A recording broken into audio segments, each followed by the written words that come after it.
the Count of St Germain. Most have never heard of him, but those who have, the name generally elicits one of three reactions. To someone who only hears his name thrown about on the peripherals, it likely induces a roll of the eyes. And that's because, to the conspirituality crowd of today, he is a literal god. An immortal, ascended master living in a hidden city under a mountain in California, guiding the spiritual evolution of humanity. He's a key master in Helena Blavatsky's Theosophy. He's worshipped still today as the central figure in the American offshoot of Theosophy, the I Am activity.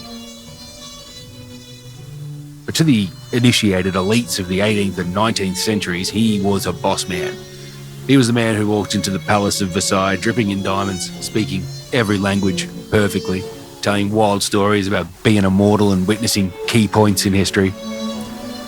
He was revered across Europe as an adept in the occult, a master alchemist, a Rosicrucian, and he had the ability to walk into any secret society of the day and receive an honorary spot amongst the leadership.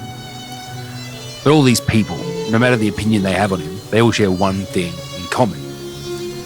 Nobody's sure who he actually was or what he was actually doing. So this is part 4 in our timeline of the Prisca Theologia.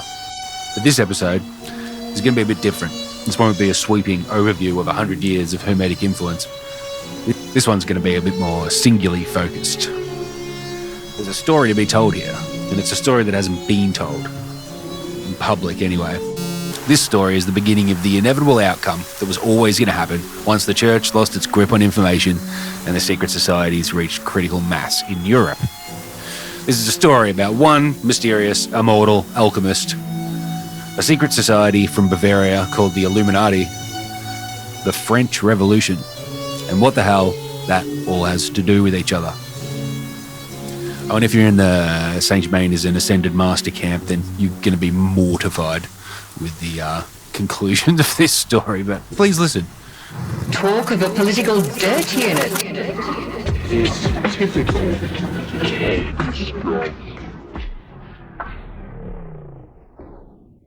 Daniel. G'day, Brendan. Occasionally, when we I go a bit nuts on these deep dives, I end up coming out with a narrative that is neither the historical consensus nor the alternative explanation of a situation, and It's original. I feel it necessary to point out at the top that although I've tried to build this story from as close to source material as I possibly can, there is always the possibility that I'm just an idiot and that none of this is correct. And I'm sure anything I'm going to lay out tonight will be debated by historians. Let's put it that way. But I'll debate it for you if you want. yeah. So I'm gonna, it's going to be a long one, but it's good. Hopefully it's not going to be boring, because it should be very interesting and progressively more and more interesting as we go on. Well, that's what I'm here for, man. I'm pretty sure that's what people listening are here for as well. So, I mean, this one's taken me a fair bit to fucking put together. It has. It's been a while. I've been waiting for this. And I think I could probably offer an explanation up top as to like how this differs so much from any other accounts of this situation.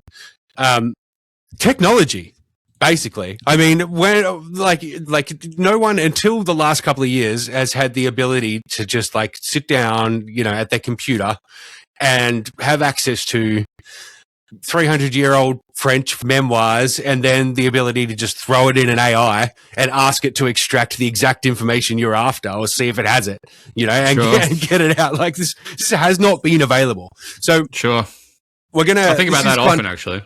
Yeah, I mean, it's just been blowing my mind.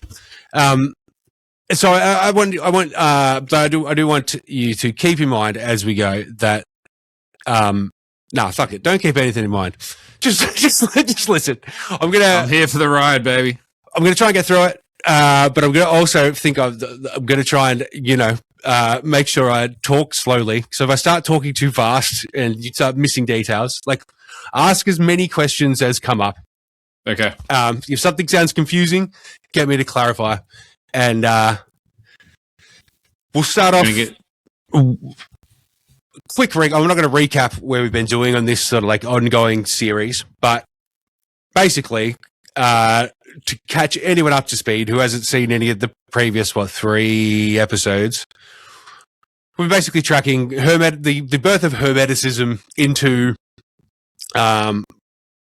what is Christian mysticism, which is the Rosicrucians. So the best way to describe the Rosicrucians is essentially they're the Sufis, but Christian. Okay. Christian mystics, referred to in the 1700s as Theosophical Christianity. That's Helena's Theosophy? No, Helena came much later. That's right. She didn't invent it, did she? Yeah, so she ruined. She basically, ruined the name for them. Well, I mean, we'll get to exactly what she did probably in a couple of episodes' time. Because it branches off from this, but we're going to focus mostly on someone who Helena herself admired.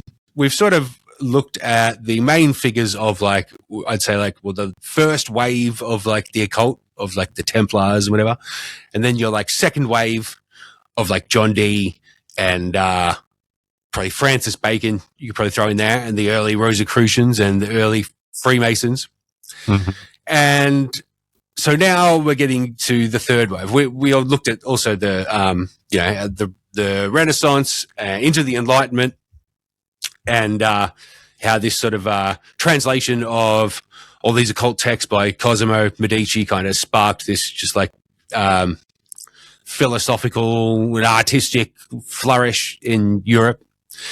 Different ways to think about the world, Neoplatonism, all that good stuff.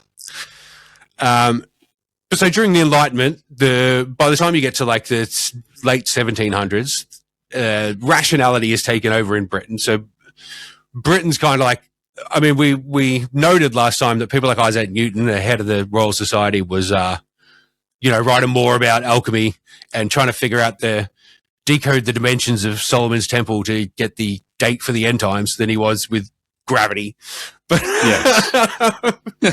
but on the surface anyway, the occult had kind of was not, is definitely its flattest time in Britain since the 1500s. They were rationalists, this period in time. But Europe still had a pretty strong current going on.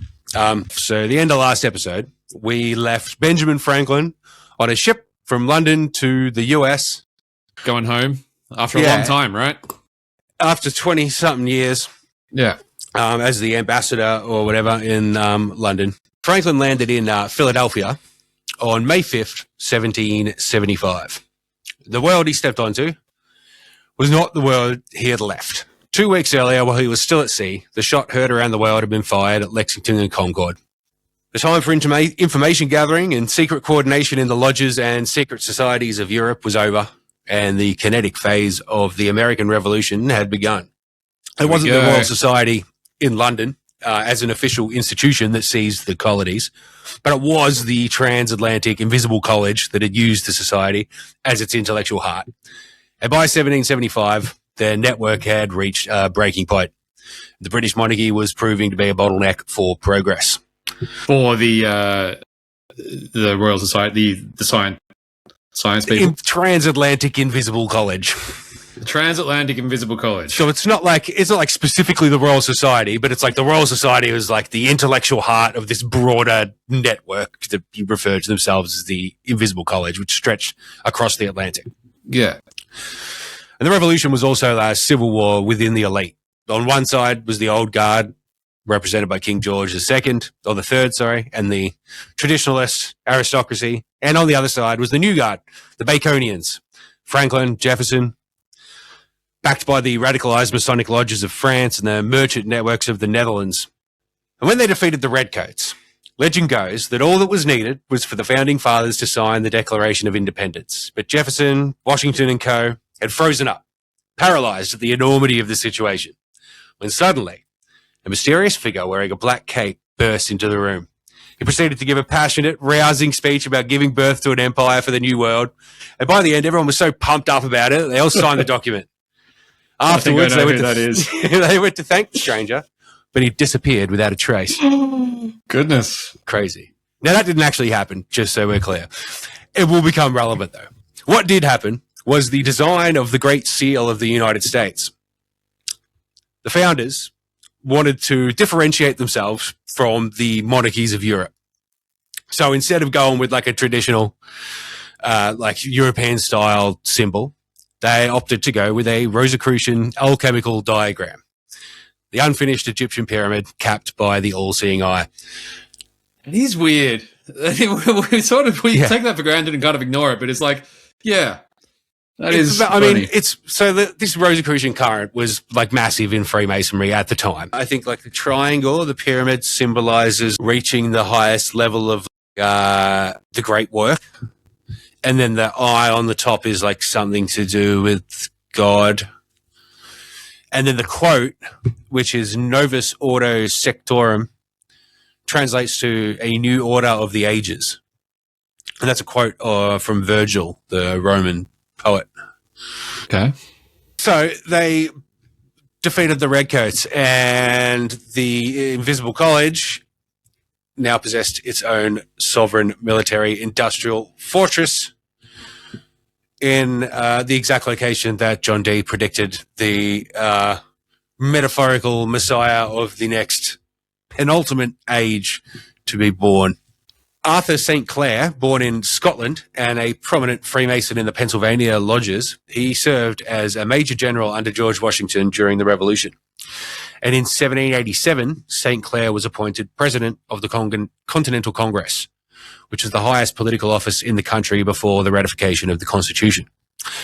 He was subsequently made the first governor of the Northwest Territory and got to work using military force to expand the new republic's borders against the native tribes. If you didn't catch on with the name, Arthur St. Clair is a direct descendant of the custodians of Roslin Chapel and the Scottish Rite of Freemasonry. And so the St. Clair family became executives of the new American Empire. Big thing. Yeah. Now, at the same time, a parallel revolutionary movement was growing in Europe. Adam Weishaupt, a Jesuit professor of canon law in Germany, and his group, the Illuminati, wanted to overthrow the power of the Catholic Church and the European monarchies. Shout out Illuminati. Shout out Illuminati. Oh, and by the way, this is not the symbol of the Illuminati, this pyramid with like an eye in it. The Illuminati symbol is an owl. Weishaupt had the ideology and the motivation. At this point, though, his organization was essentially just a handful of radical university students. Freemasonry, on the other hand, had already built a perfect, secure, international network of lodges filled with the wealthiest and most influential men in Europe. But to Weishaupt, regular Freemasonry was too passive. He figured that if he could hijack the existing infrastructure and recruit people already in place within Freemasonry, he could essentially use it as a front. Weishaupt was not into the occult. The Illuminati itself was a secular movement, and they wanted to erase all superstition. Yeah, that's kind of the point, right? Yeah. But if he wanted to jump in on an existing secretive structure, then he was going to have to get amongst the occult. And in 1779, the spark was lit, and the movement started crystallizing, and it went up a level. They expanded from their original base in Bavaria.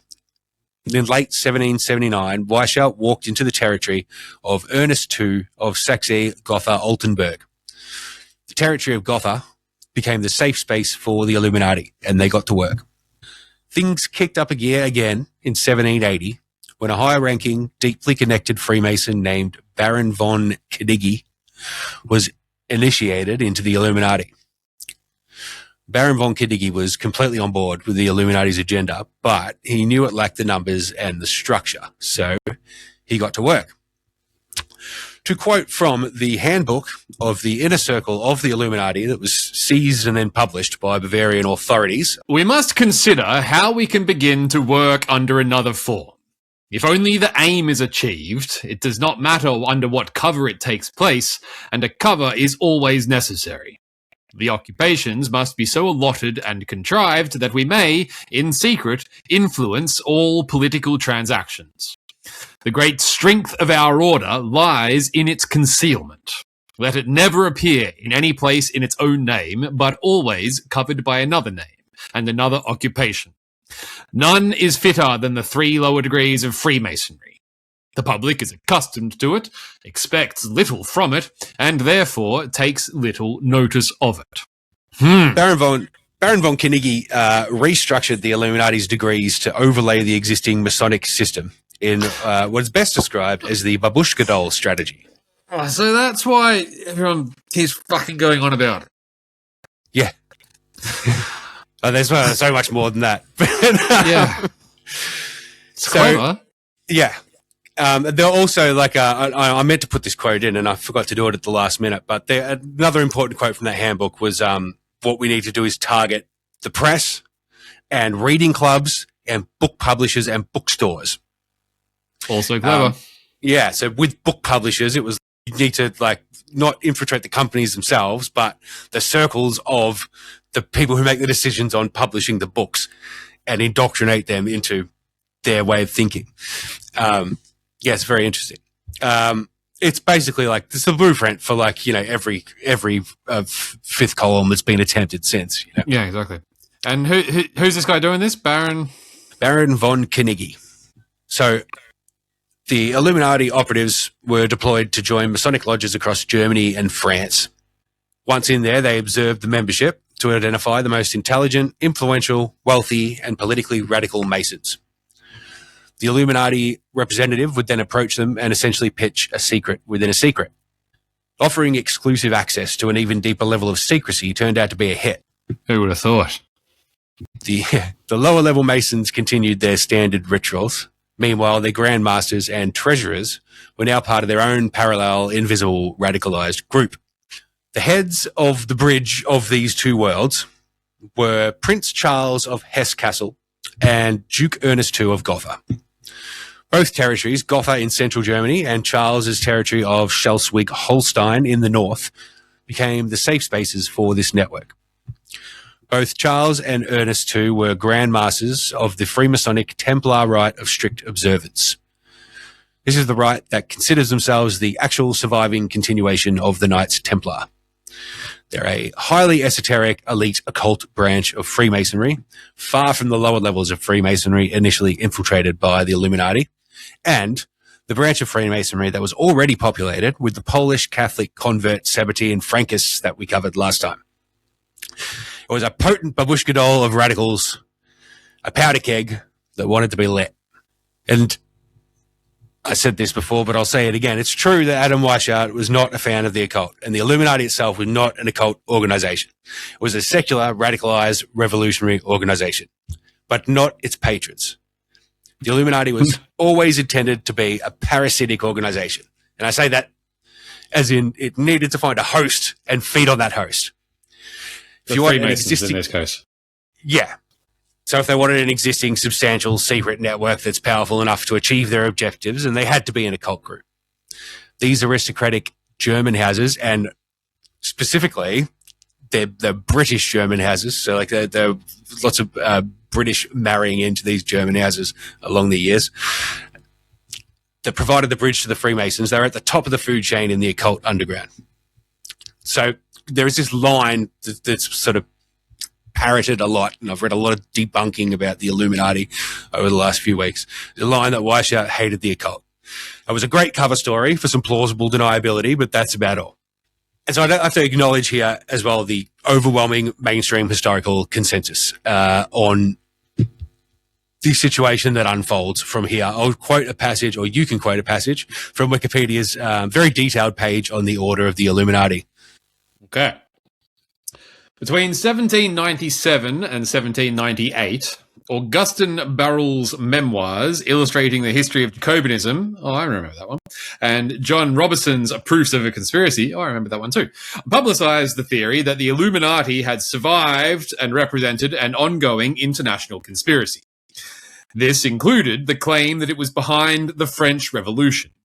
Both books proved to be very popular, spurring reprints and paraphrases by others. A prime example of this is Proofs of the Real Existence and Dangerous Tendency of Illuminism by Reverend Seth Payson, published in 1802.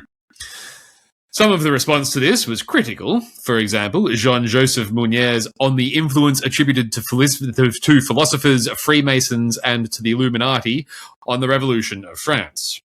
Barruel, a Jesuit exiled from France, using some ideas borrowed from John Robertson, peddled a conspiracy theory that Jews, Freemasons, and Illuminati want to demolish all monarchies plus the Vatican in order to establish a world republic. Fuck, that turned out to have legs, didn't it, that idea? But Barruel did not accuse all Freemasons and considered himself to be a Freemason. Barruel accused the Knights Templars that they secretly survived and they have infiltrated Freemasonry in order to destroy Christianity. Barruel's original idea was to depict Jews as engaged in a global conspiracy, a driving force of world history. Till then, the general consensus was that the Jews were too powerless to do that. Later, Barruel refrained from republishing his book, fearing that it would lead to a massacre of the Jews. Oh, how about that? Well, that was a roller coaster. Yeah. So basically, the official line denies any involvement in the revolution by the Illuminati. But I want to make the point here that I have not. I mean, okay, I did download a couple of those sources that they mentioned there just to Google a few things, a few conclusions that I'd come to and see if they'd said anything about it, which they hadn't. But I do want to point out that I haven't actually used any information from any of those books in this. Which books? The Memoirs Illustrating the History of Jacobinism and Proofs of the Conspiracy? That they've spoken about, yeah. Okay. But it sounds ridiculous when you see the Jews, Freemasons, and the Illuminati want to demolish all monarchies plus the Vatican, and accused the Knights Templar that they secretly survived and have infiltrated Freemasonry in order to destroy Christianity. It sounds ridiculous, but it's pretty much what happened. Well, yeah, pretty confident that is all bullshit. And I tried to find the source. Fuck the Vatican, you know? Yeah, exactly. I tried, I went through the sources on Wikipedia, and it's like the source that most of the debunking of this stuff leans on appears to be the Freemasons themselves. And looking through their debunking of the initial reports, it all sounds pretty reasonable on the surface. But then when you go to try and verify the claims from other sources outside of the Freemasons, it becomes pretty obvious. No, we wouldn't do any of that. Rather than debunking what they say point by point, for the sake of time, we can just assume that the Freemasons themselves would totally tell us if their own organization was involved in the French Revolution and that their debunking is completely true. Because I don't think I actually need any of that to be true to make my point here. Okay. In 1784, the Elector of Bavaria, Charles Theodore, banned all unauthorized secret societies. The following year, the Bavarian state intercepted Illuminati communications. Police raided the home of a high-ranking Illuminati member named Xavier von Zwack. They seized the documents containing their membership list, recipes for invisible ink, and internal pamphlets detailing the systematic infiltration of the government and the planned destruction of the Catholic Church and the European monarchies. Bavaria issued a second edict of March 1785, outlawing the Illuminati and launching a coordinated political purge. The state stripped Weishaupt of his professorship at the University of Ingolstadt and issued a warrant for his arrest. Weishaupt fled to the territory of Saxe-Gotha-Altenburg. Duke Ernest II was the sovereign ruler of Gotha and already an initiated member of the Illuminati. He ignored the Bavarian arrest warrants and he granted Weishaupt sovereign asylum. He provided the fugitive with a state pension, permanent residence in Gotha, and legal immunity from the Bavarian authorities. Quick question. Yes. When that guy banned the secret societies, did that include Freemasons, or were they not considered a secret society?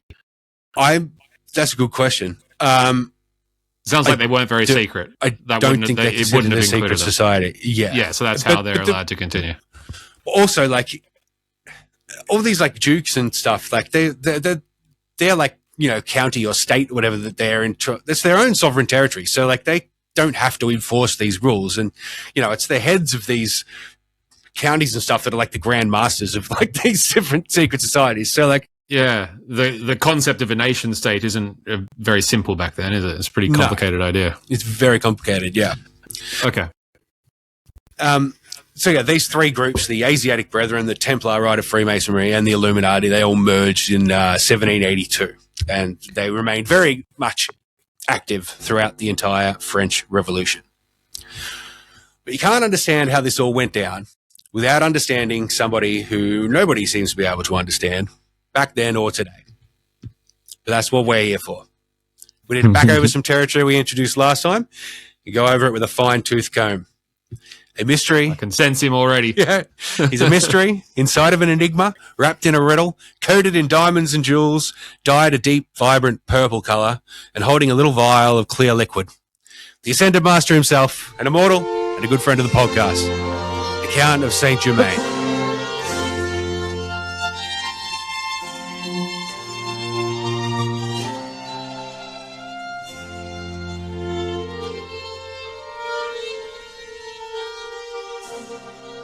Or at least that's the name he went by in Paris, in The Hague, and in London, and in St. Petersburg. In Genoa and Leghorn, he was known as Count Saltykov. In Venice, he was either Count Balamir or Aymar. In Milan and Leipzig, he called himself Chevalier Weldon. In Schwalbach and Treistag, he went by Count Zarogi. Whatever you want to call him, his story generally starts inside a jail cell in London in 1745. He appeared to be between the age of 40 and 50. And he claimed he'd come to London from Persia, where he'd been living in the court of Nader Shah since 1737. And now sources for this, like you've sort of distilled all of the information that you can find, and this is it. Yeah. So I'm basically gonna run through his life. It's a deep dive. It's deeper than most dives, but it's kind of like surface level, and then we'll get the microscope out. Okay. Well, like the idea that he came from Persia, like where, I'm curious about that already. You know what I mean? That was him who said that. That's his claim. So he claimed that he'd been in Persia since 1737. But where did he claim, like how do we get that? That's what he told the authorities in London. Oh, okay. So this is like a London prison? Yeah, so he's been like interrogated. He was arrested. Like a police report. That's on the London police report. Well, you're gonna read the report in a second. So fuck yeah, here we go. He was primarily known for playing the violin. He'd composed and published several works in London by that point. But he was an eccentric man. He wore jewel encrusted clothing, and he loved the occult. He carried no legitimate passport, and he operated under an assumed name. So naturally, he was suspected to be a spy and arrested by the London police. They thought he was a Jacobite, and I had always just thought the Jacobites and the Jacobins were like the same thing, or like a variation of each other. Completely different. Are they not? The Jacobites are like Catholics trying a Catholic insurgency in England to get the Catholics back on the throne. Nothing like the Jacobins. Did it come from Jacob, the Israel guy? I'm not sure. It must, right? I think maybe the leader of the group, I think maybe it comes from. Naturally, he was suspected to be a spy, and he was arrested by the London police. Horace Walpole, a prominent English writer and politician, documented the event in a letter. The other day, they seized an odd man, Count St Germain. He has been here these 2 years and will not tell who he is or whence, but professes that he does not go by his right name. He sings and plays on the violin wonderfully, composes, is mad, and not very sensible. He is called an Italian, a Spaniard, a Pole, a somebody that married a great fortune in Mexico and ran away with her jewels to Constantinople, a priest, a fiddler, a vast nobleman. The Prince of Wales has had an unsated curiosity about him, but in vain. However, nothing has been made out against him. He is released. He walked out of the London prison and effectively vanished into the ether. Nobody knew where he'd come from. though rumours swirled that he had retreated to India or the Himalayas to refine his ancient alchemical mastery. Oh my God. But what he actually did was travelled across the continent to Vienna, where he stayed for a year. To quote the Dutch historian Cornelius Ascanius van Sijpenstein, he lived as a prince in Vienna from 1745 to 46. He was very well received, and the first minister of the emperor, Prince Ferdinand von Lobkowitz, was his most intimate friend. In Vienna, he linked up with Marechal de Belle-Isle, a French diplomat sent to the Vienna court by Louis XV. He was, quote, so taken with the brilliant and witty St. Germain that he persuaded him to accompany him on a visit to Paris. And so, in 1750, he stepped into the decadent French court of Versailles and was introduced to the inner circle by Marechal de Belle-Isle.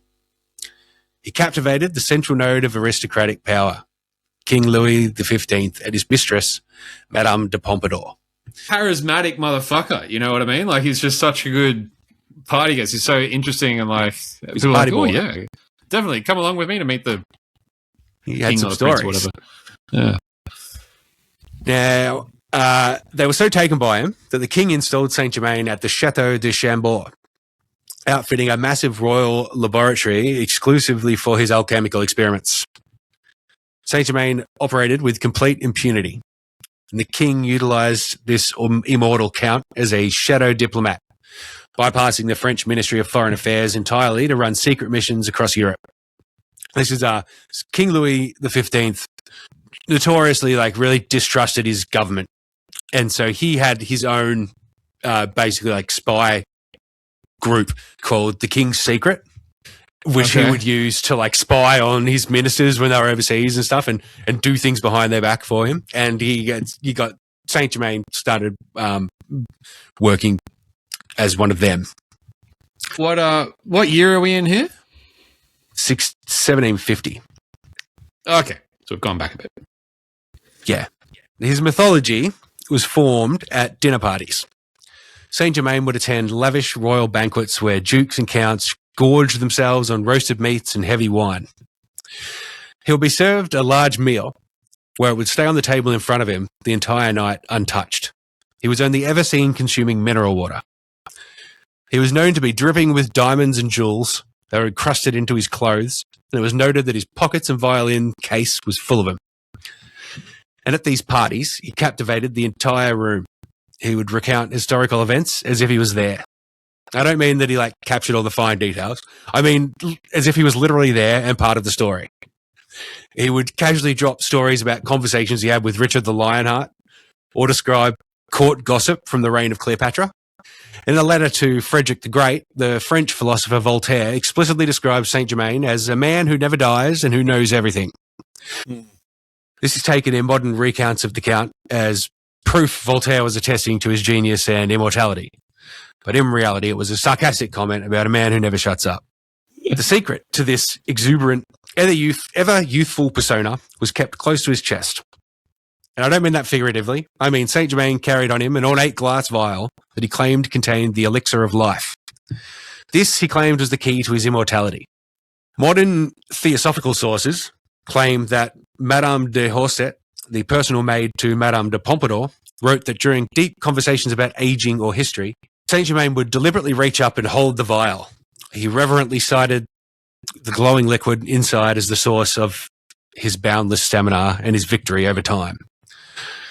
But I tried to track down that source, and she didn't actually say that. But interestingly, what she actually says regarding those conversations about aging in her memoirs, she quotes St. Germain as saying, "Sometimes I amuse myself, not by making people believe, but by letting them believe that I have lived for time immemorial." That sounds It's right. pretty funny that the Theosophers glossed over that and made up an entirely different quote from her about how he's so immortal. Sometimes I like to make people think that. Yeah. Sometimes I amuse myself, not by making people believe, but by letting them believe that I have lived from time immemorial. To be fair, that's a fun little Yeah. trick. Contemporaries constantly recorded his otherworldly grace. Accounts spread that he could paint masterpieces with crushing speed, fluently speak over a dozen languages without an accent, and write a letter with his right hand or simultaneously writing poetry with his left. Now, that sounds ridiculous, right? But there is multiple sources claiming that St. Germain could do this, claiming that they saw him write two different things at the same time with both hands, and they couldn't tell the difference of the handwriting on either one. I mean, it is learnable, you know. Yeah, well, somebody spent a lot of time. You could practice. See, that's a lot of practice. I can imagine David Blaine or someone, you know, committing themselves to such a feat. Yeah, true. Magicians. Yeah. He backed up these parlor tricks with physical miracles. He claimed he possessed the alchemical secret of perfecting precious stones, claiming he could take multiple small flawed diamonds and melt them together into a single massive pure gem. King Louis XV handed him a medium-sized diamond with a visible deep flaw. And a few weeks later, St. Germain returned to the throne room and handed the king a flawless diamond.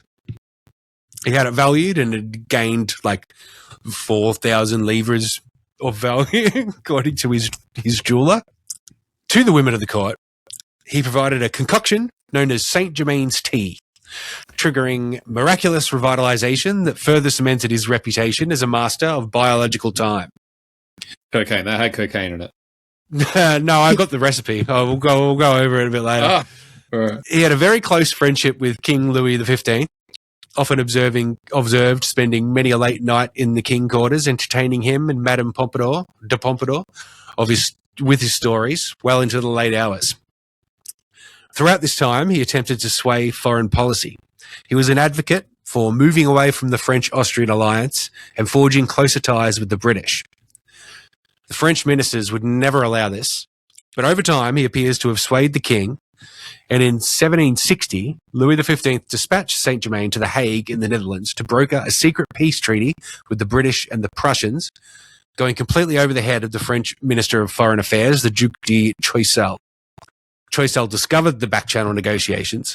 He sent orders to the French ambassador in The Hague to have St. Germain arrested and immediately extradited to France to hang as a spy. And to properly convey the tone of the French in this moment, this is what was sent to the French ambassador at The Hague. I assure you that every one of His Majesty's ministers holds the same opinion as myself, and the King has commanded me to tell you expressly not only to discredit in the most humiliating and most emphatic manner by your words and by your actions this so-called Comte de St Germain, but His Majesty further desires that through the friendliness of the States General towards him, you may arrange that they should have this fellow arrested so that he could be transported to France and punished in accordance with the heinousness of his offense. It is to the interest of all sovereigns and of public faith that this kind of insolence should be put down.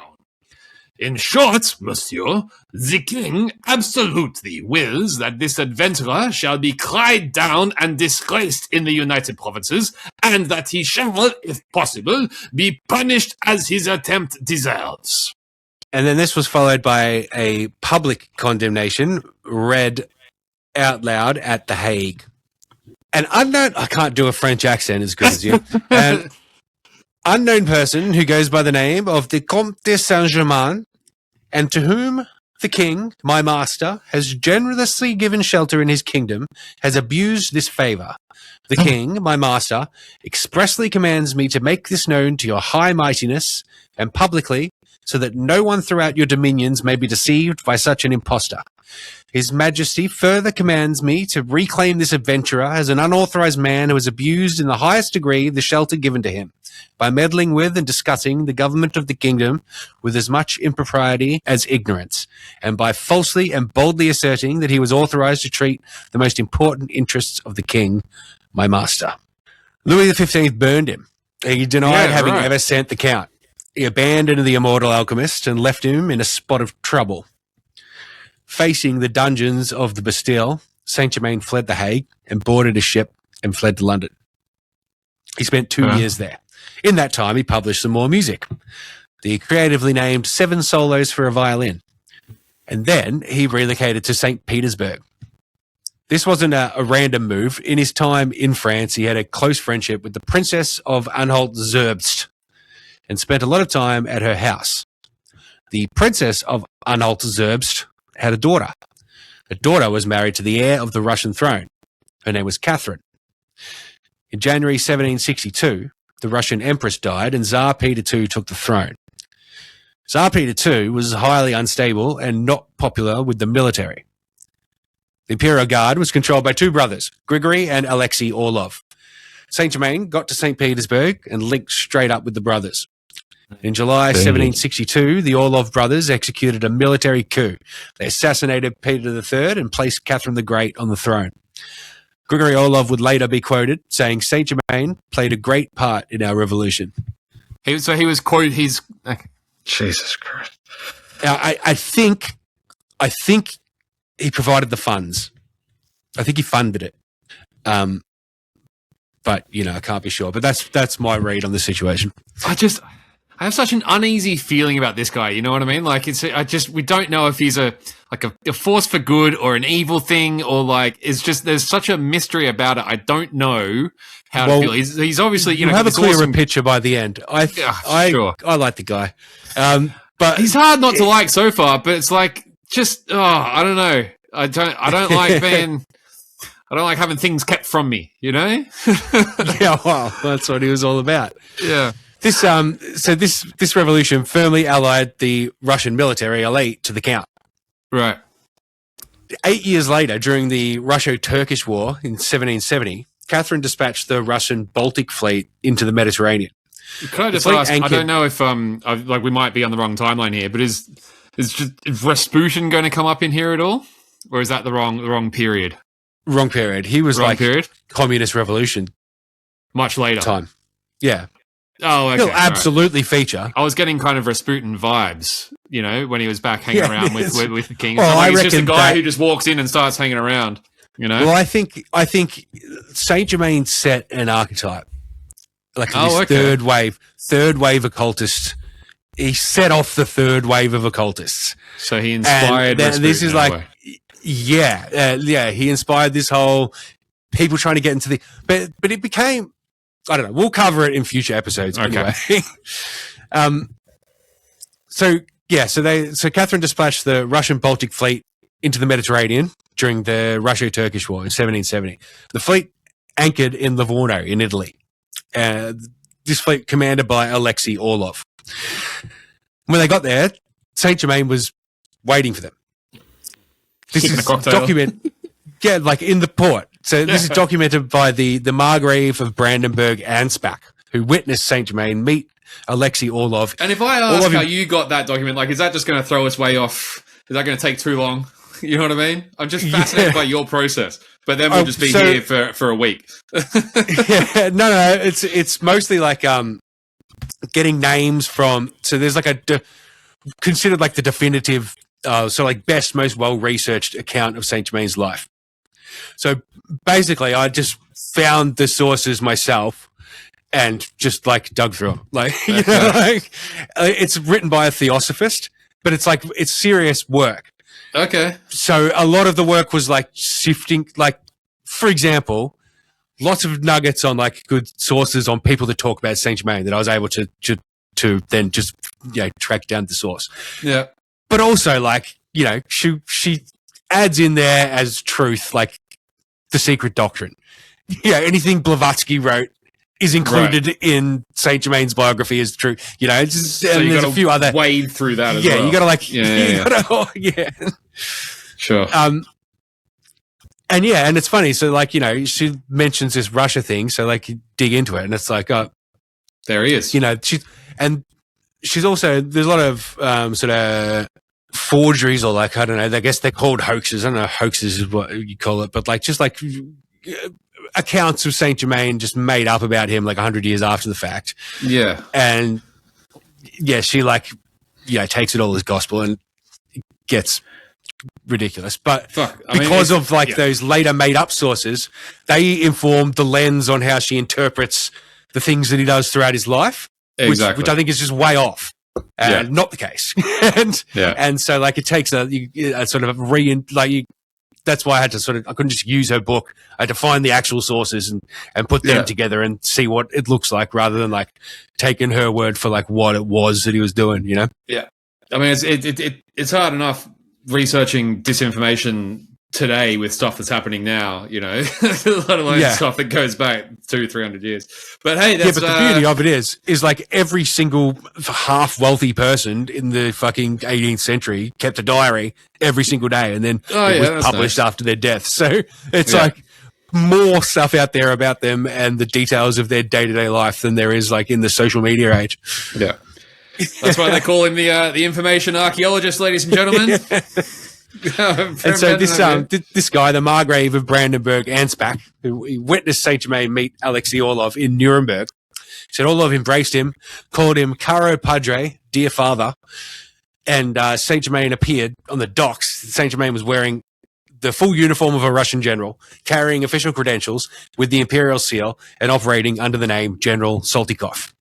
By the 1770s, he was moving through Germany under the name Count Zarogi, moving through the continental Freemasonic lodges, leveraging his bottomless wealth and mythical reputation to access aristocratic safe houses across the continent. Obviously, we can't say what he was thinking at the time, but we know the area he was in, and this area is the exact same area, and these lodges were the exact same lodges that were being infiltrated by Adam Weishaupt's early Illuminati operatives at the same time, who were actively seeking key, influential, wealthy figures who were interested in destroying the monarchies of Europe. And then in 1779, at the same time Adam Weishaupt strolled into Gotha, the Count of St Germain arrived in the territory of Schleswig, where he started working with Prince Charles of Hesse-Kassel. Prince Charles of Hesse-Kassel and Duke Ernest II of Gotha, these guys are like partners in the like occult underground. They're like the big guys.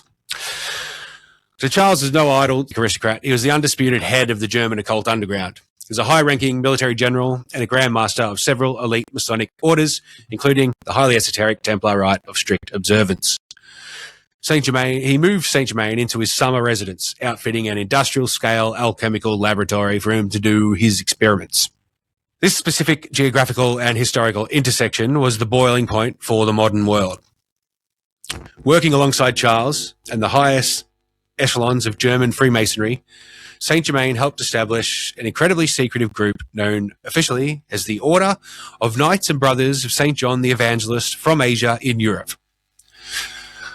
or simply the Asiatic Brethren, known amongst themselves as Fratres Lucis, which is Latin for the Brothers of Light. This highly exclusive order merged Hermetic alchemy, Western occultism, and Kabbalah, was essentially a halfway point between the debauchery of Sabbatean Frankism and speculative Freemasonry.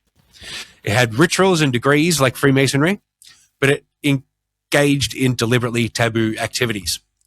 Unlike Freemasonry, this order openly accepted practicing Jews, and it became the bridge between the Freemasons and the Jewish banking houses of Europe. Charles of Hesse-Kassel became the Grand Master of this order. And we mentioned this last time, but as a reminder, Charles' brother Wilhelm of Hesse-Kassel, Prince Wilhelm of Hesse-Kassel, his court factor was a young Meyer Amschel Rothschild, who was managing the hire of mercenaries to the British to fight the American Revolution. And this is where the seed capital for the Rothschild banking empire was generated. And his territory was directly next to Gotha.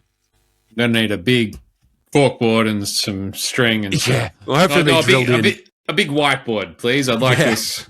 I'd like a whiteboard. Hopefully it'll be drilled in by the end, because we'll back over it a few times.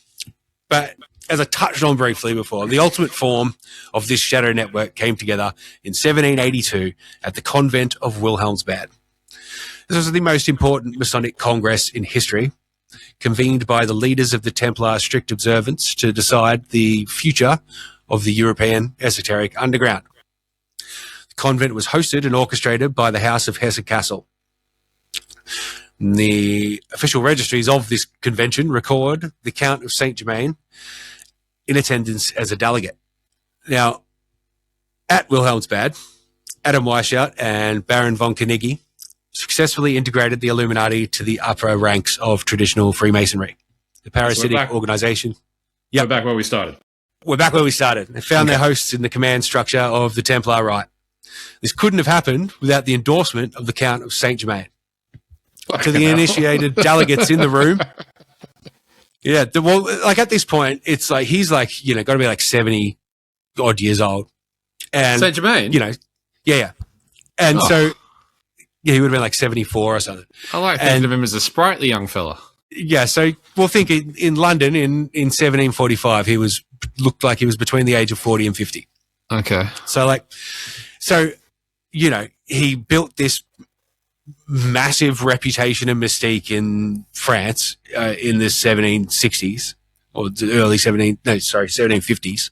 And, this is like 20 years later. So, like, his reputation precedes him at this point. He's like the most revered occultist in amongst, this high society and the secret societies of Europe.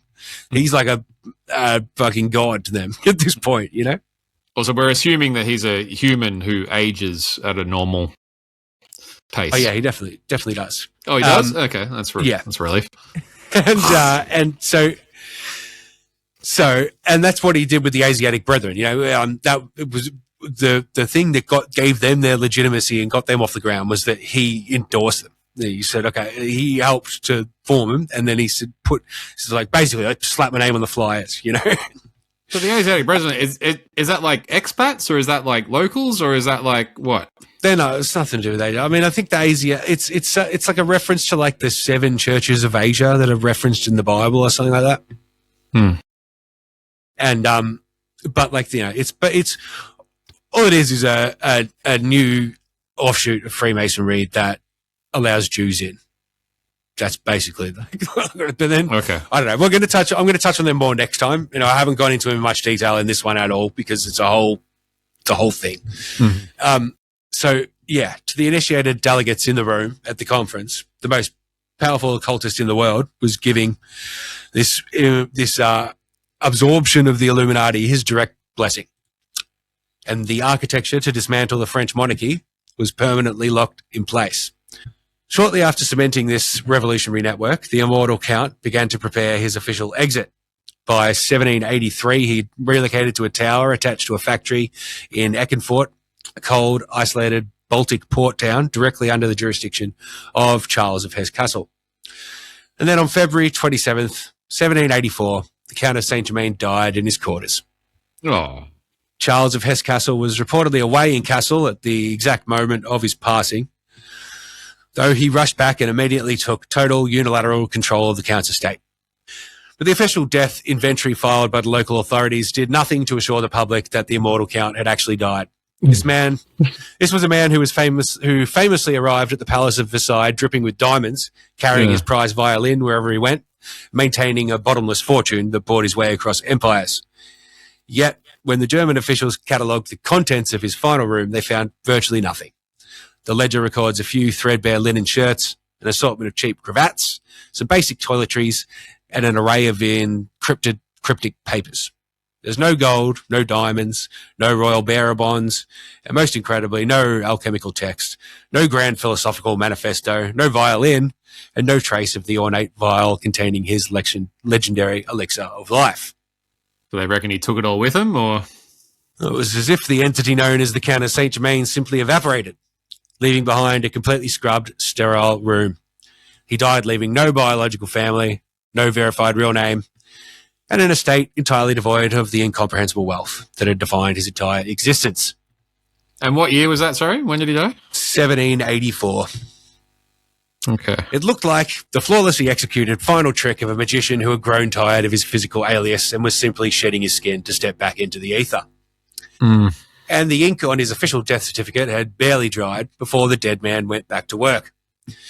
Exactly 1 year after the dorm room in Eckernfort was catalogued and cleared, the most elite Masonic research body in France, the Philelies, convened in Paris. Their official registries documented the delegates requested to attend the conference, and written directly into the official lodge ledger was the Count of St Germain.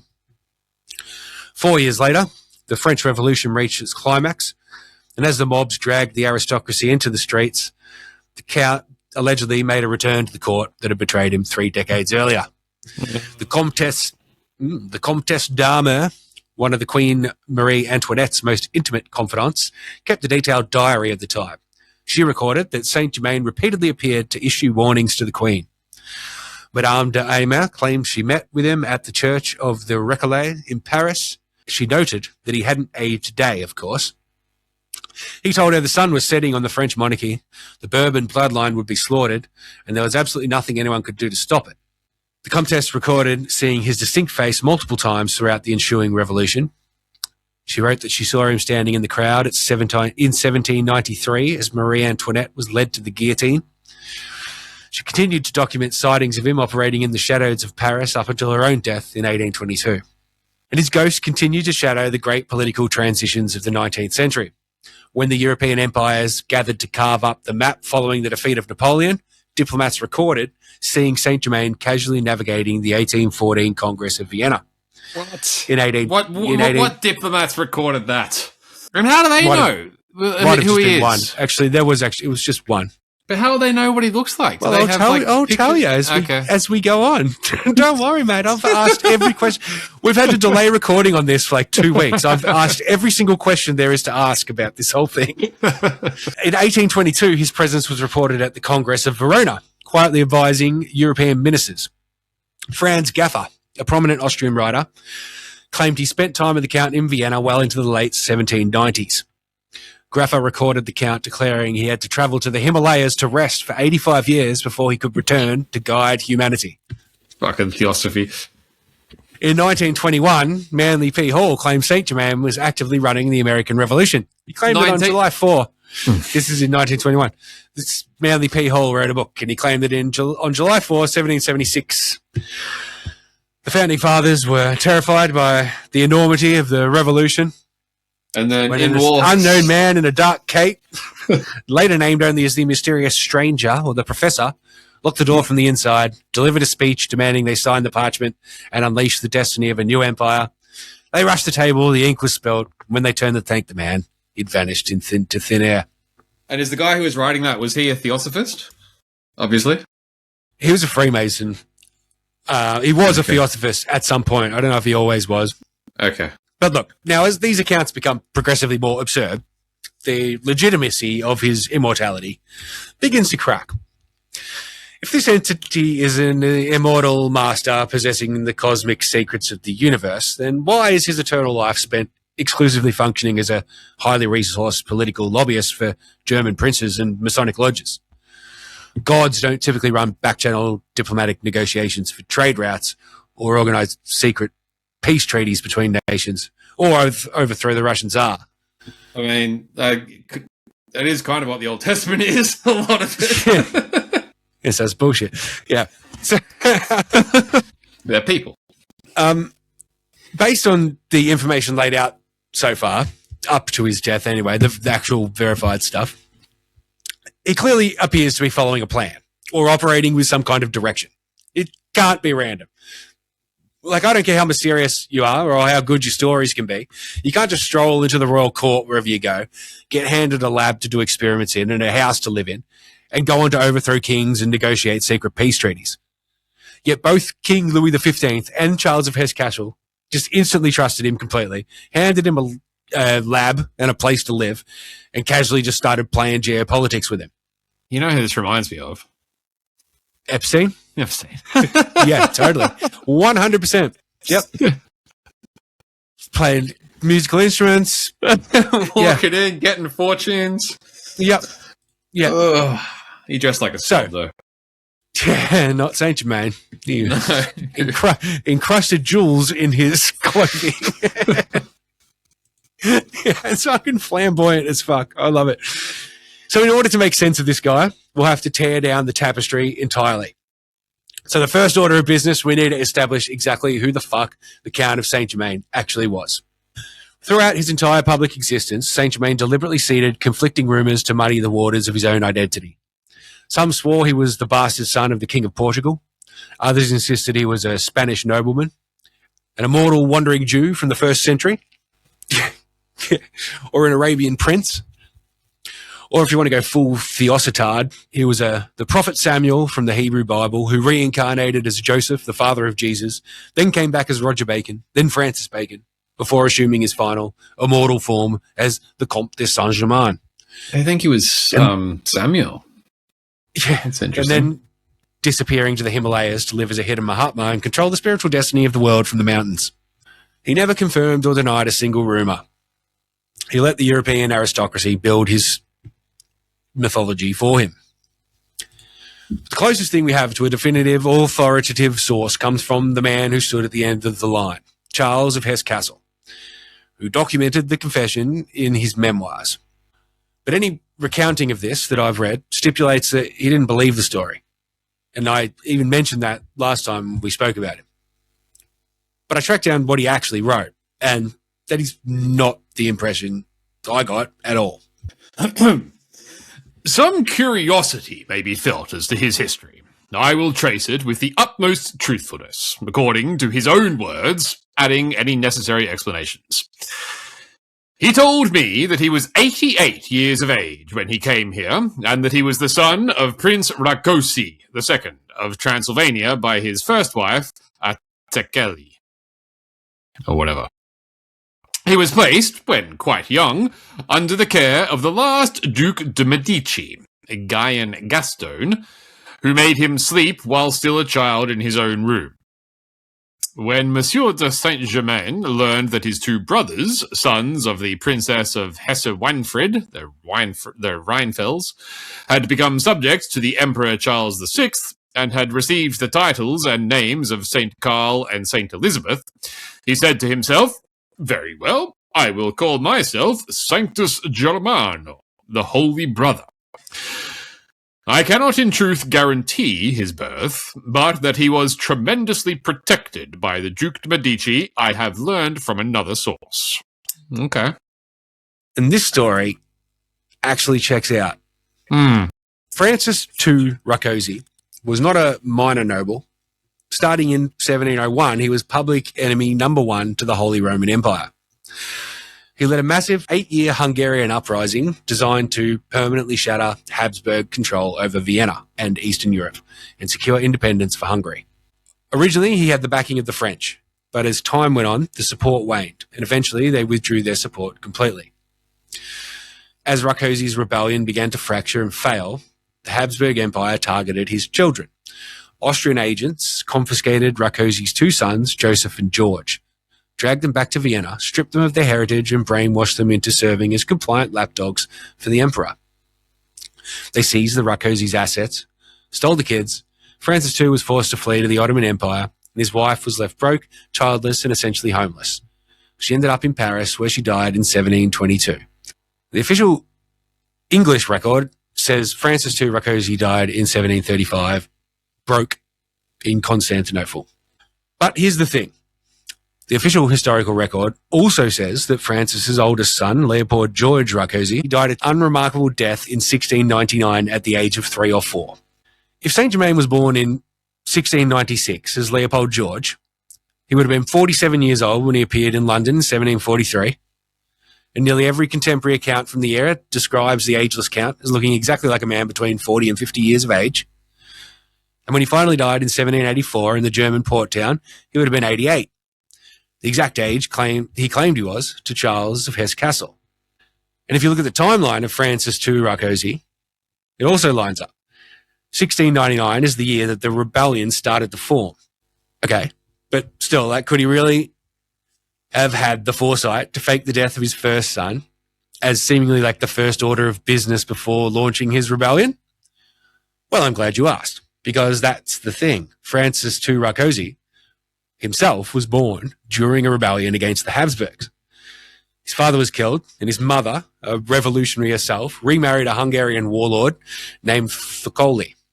The Austrians invaded their fortress one day while his stepdad was away, and he and his mum ended up locked in their castle for 3 years trying to fend off the Austrian Imperial Army. Eventually they lost. He and his mother were taken, she was exiled, and he was sent to Vienna in the care of a Jesuit priest to be raised loyal to the Habsburgs. He knew exactly what would happen to his family if he launched a rebellion, and he also knew that it was a generational fight. Now, to fake the death of a child and shield him from the most extensive intelligence network in Europe, he would need a protector. And on the surface, the idea of St. Germain being harboured by Giangaston de' Medici seems implausible. He's a Hungarian prince whose father leads an uprising against the Holy Roman Empire. He somehow gets raised in Florence by Medici, who by all accounts was not a good guy. Let's not sugarcoat it. He was a depressed, gay drunk with a taste for young boys. Who, Medici? Yeah. But, and there's a big but, in 1697, Giangaston's father forced him into a miserable political marriage with a wealthy German princess to appease the Habsburgs. Giangaston was forced to leave Italy and live in a remote castle in Bohemia. Bohemia is right on the doorstep of the Habsburgs and the Rákóczis. It's literally in the most convenient spot to send the boy. He had diplomatic immunity and a motive against the Habsburgs. He was absolutely miserable there. He hated his wife. He was quoted, I don't remember the exact quote, but it was something like, "She's too fat and boring to have children with." Which is like, it's funny because it's coming from him. If you read up about his life, you'll understand why that's funny. He hated the climate, and he deeply resented the political machinery that had forced him into exile. He was a staunch anti-Habsburg. He moved back to Florence and assumed the role of Duke de' Medici in 1707. And the reason to hate the Habsburgs didn't stop there. While he was still Duke, the other royal houses got together and decided that because he had no heir, his territory will go to Francis Stephen, the Duke of Lorraine. Francis Stephen was married to Maria Theresa of Habsburg, the heir to the Holy Roman Empire. He considered the Habsburgs to have stolen his territory, and that's exactly what they did to the Rákóczi. Now, St. Germain wouldn't have grown up directly, as the son of Giangaston, but he would have grown up on a Medici estate and been well looked after and educated by the family. Placing St. Germain in the Medici house is key. It explains literally every supernatural attribute he leveraged at Versailles.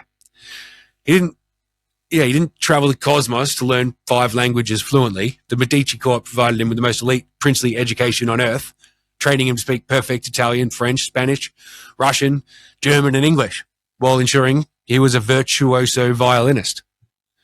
Giangaston's brother funded the invention of the piano. The exact skills St. Germain possessed were the primary focus of the Medici for centuries. The Medici dynasty was single-handedly responsible for the occult revival in the West, as we've covered previously.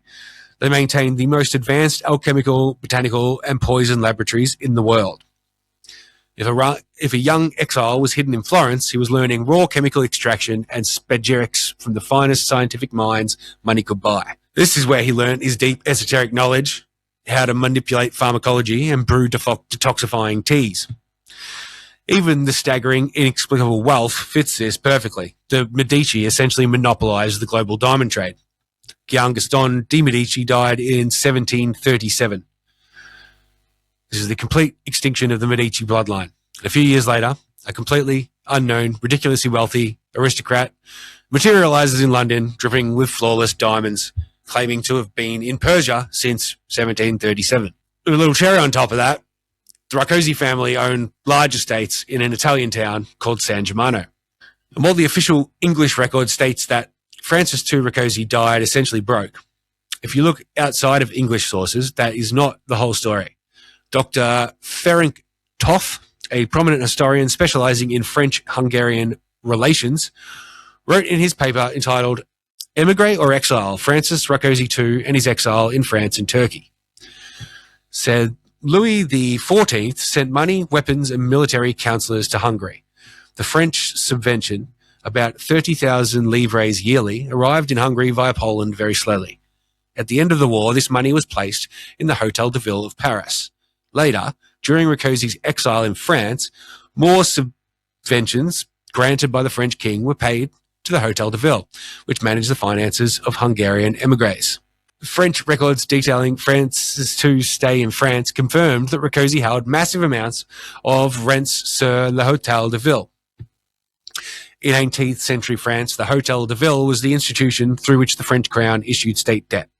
Rents were essentially high-yield government bonds. And because these bonds were tied directly to the French crown's debt system, they could only be managed and protected by the highest authorities in France. In 1736, the German Genealogisches Archivarius Chronicle stated that the executors of Rákóczi's French wealth were the Duc de Bourbon, the Duc de Maine, and the Comte de Toulouse. These were the three men tasked with running the French Empire after King Louis XV was crowned king at age 5. So the guardians of St. Germain's one-time good friend, King Louis XV, were the men tasked with holding the keys to the Rákóczi fortune. Why, though? There's no record of them giving it to any other Rákóczi family member. The mum died in Paris on a small pension, but thoroughly broke. One of his brothers also died in Paris on a small pension, but notoriously broke and in a lot of debt. They either didn't know about the money or weren't allowed to access it. So he was Leopold George Rákóczi, an orphan ghost prince. His nation, his parents, and his brothers were stolen and erased by the Habsburgs, and he was raised by the last of the Medici line amongst the original and most extensive collection of ancient texts that sparked the whole Renaissance and the occult revival. His father died in 1736, and when Guillaume Gaston died the next year, the Habsburgs' troops stepped foot in Italy. St. Germain loaded up with diamonds and began his mission to destroy the Holy Roman Empire. He travelled to Europe, deploying his wealth and an impenetrable mythological persona to systematically strip away the geopolitical shields protecting Vienna. He wasn't in Persia from 1737. I tried to correlate it. There's no Persian accounts, and the Shah wasn't even in Persia in that period of time. He likely retreated to the Ottoman Empire to consolidate his father's exiled network and build his Eastern cover story. He infiltrated Vienna to compromise the Austrian prime minister, or not entrap him or anything, but to learn about the alliances that he would need to break in order to achieve his goal. And he used that connection to embed himself in Versailles. In France, he retrieved the war chest. Then he spent a decade running back-channel diplomacy for King Louis XV to sever the Austro-French alliance. When the French ministry burned his cover in 1760, he pivoted to St. Petersburg, financing the 1762 military coup, placing Catherine the Great on the throne and shattering the Austro-Russian alliance. Finally, he retreated to the German estates of Hesse Castle to fund the occult architecture that would physically demolish the thrones of his enemies. St. Germain did not possess actual magic. He possessed an infinite budget, weaponized chemistry, and a motive. And I think we can zoom in on that motive quick. I think his driving force in all this was his mother. And I say that based on an account of St. Germain speaking to the mother of the Comtesse Genlis. Madame, he said, sighing deeply, there are some things of which one may not speak.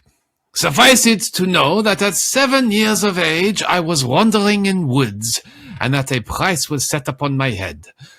On my birthday, my mother, whom I was not to see again, bound her portrait round my arm. I will show it to you.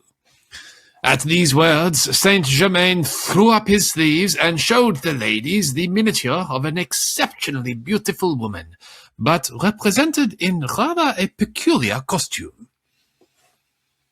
So he's got tats. Yeah, I'm not sure. I'm not sure what that is. I'm not sure if he's just been taped a fucking portrait, like a painting to his arm for fucking 80 years or whatever. I don't know. But here's the kicker, right? If we go back to Charles of Hesse-Castle's memoirs, he states that St. Germain's brothers are the sons of the Princess of Hesse-Wanfried. She's a Hesse. She's literally Charles's cousin. And he did this all alongside being a prominent figure in the secret societies of the day, a Rosicrucian, invented a revolutionary new method of dyeing fabrics. He composed and published a bunch of music. He helped set up new secret societies, and he built a mystique about himself unmatched by anyone before or since, all while nobody even knew his real name or where he was from, just that he told some wild stories and claimed to be immortal. Sounding like you cracked the case here, mate. So now, let's run a clinical analysis on his actual behaviour. We've established the persona operating in Versailles. We have a guy oozing with confidence who never shuts up, dumping endless wild stories on captivated crowds who notoriously never eats a single mouthful of dinner. The ladies hang off his every word, yet he remains celibate. And the anchor to all this behaviour is a glass vial sitting in his pocket. St. Germain actively distributed a concoction to the French court known as St. Germain's tea. And we have the recipe for this tea. It survives in 19th century French pharmacological manuals.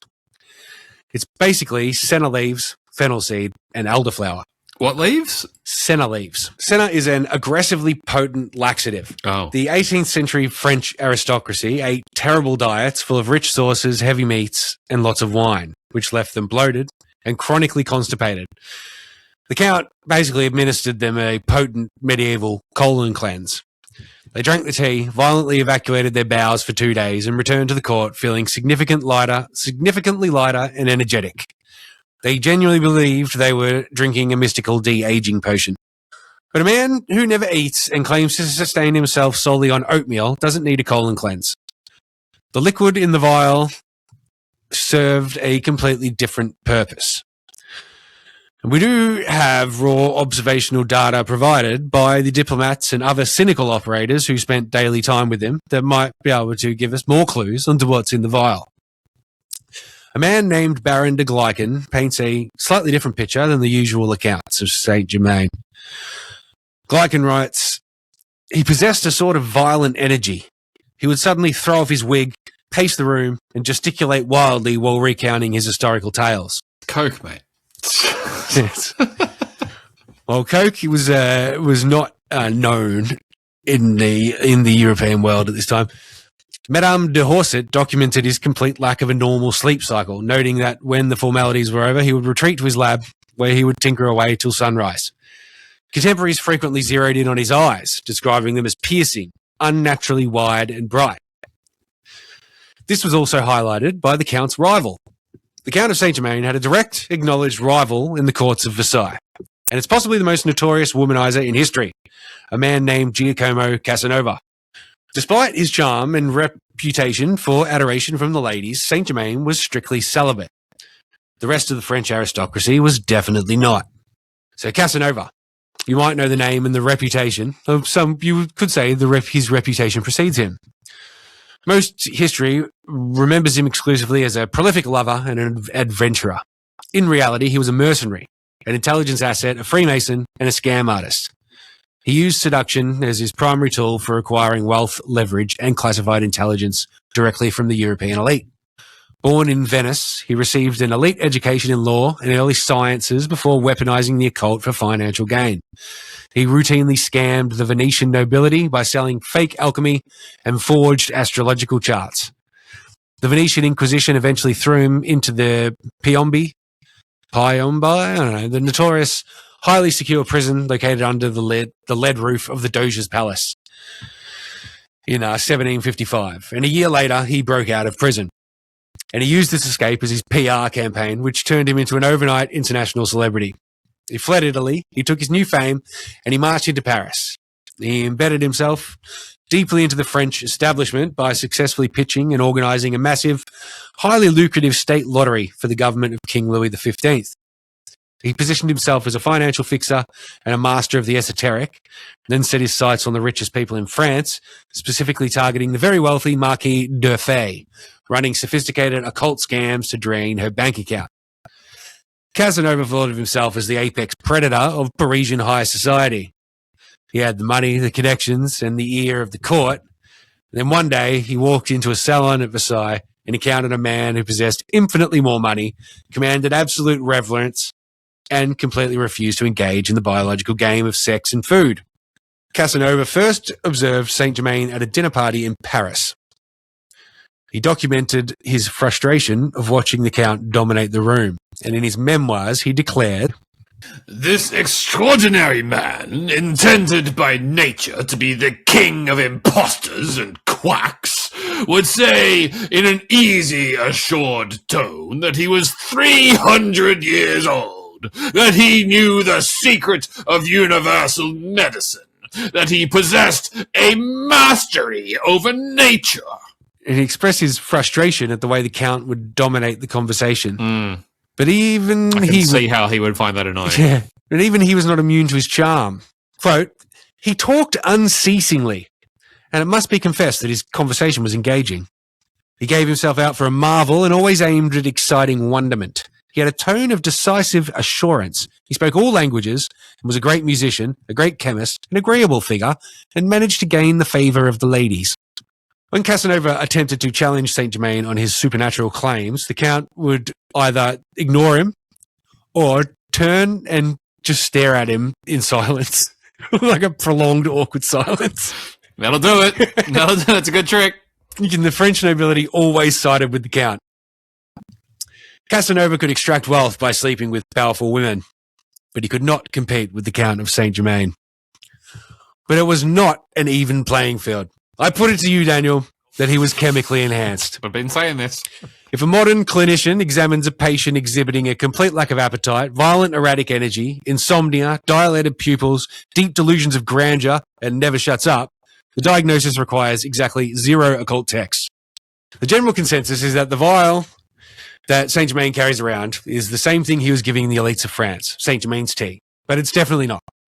It's a white or clear, sometimes it says clear liquid, sometimes it says white liquid. Either way, it's not a murky tea. Let's be honest, he sounds like a crackhead. The behaviour checks out. It's corroborated in accounts of him from many credible sources.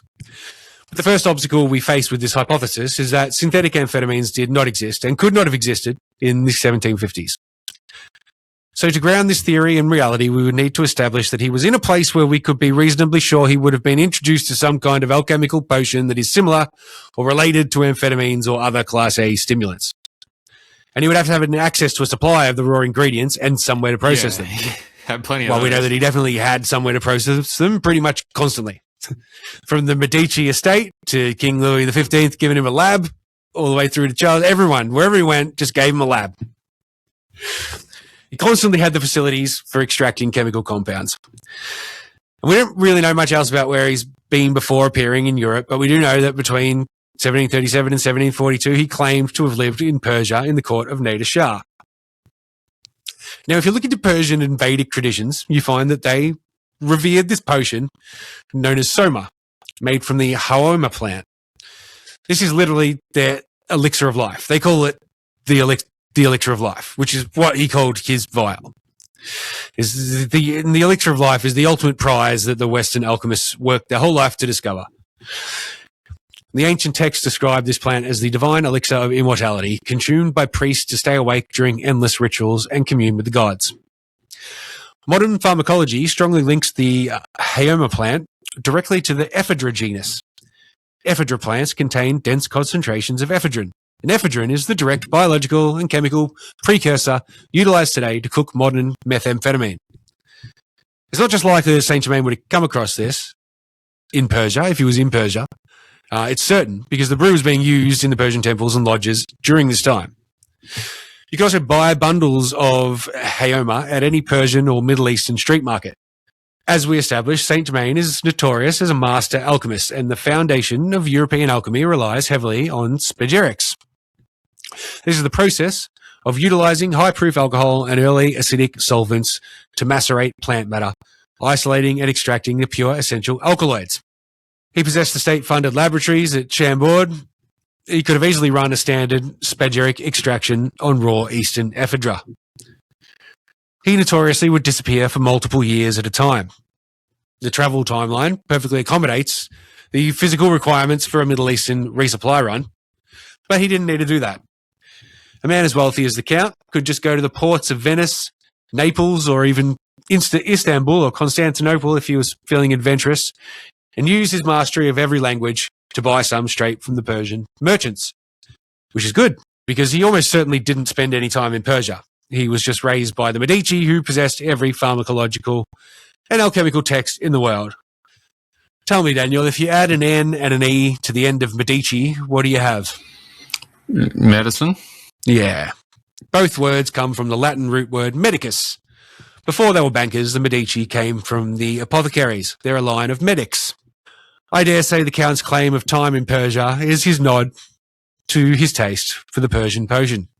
He seems to be well connected in Italy if he could just be a Russian general there for a bit, and his dad's network would have connections in the docks of Istanbul or Constantinople. I don't know what it was called at the time. He had all the options to acquire the ingredients and all the knowledge of what to do with them. And if this was the reality of the situation, it would answer the strangest lingering anomaly of his persona. St. Germain operated within the most hypersexualized, promiscuous court on the planet. Beautiful aristocrats, no, that's a bit of a stretch, but aristocrats obsessed over his wealth and power. The historical record universally agrees he remained aggressively, notoriously celibate. He sold... He sold his chastity to the public as a strict Rosicrucian spiritual requirement. He claimed that he had to retain his vital life essence to maintain his immortality and spiritual purity.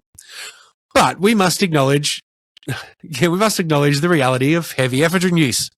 The drug is a potent sympathomimetic amine. It triggers a massive survival response in the sympathetic nervous system, causes severe vasoconstriction.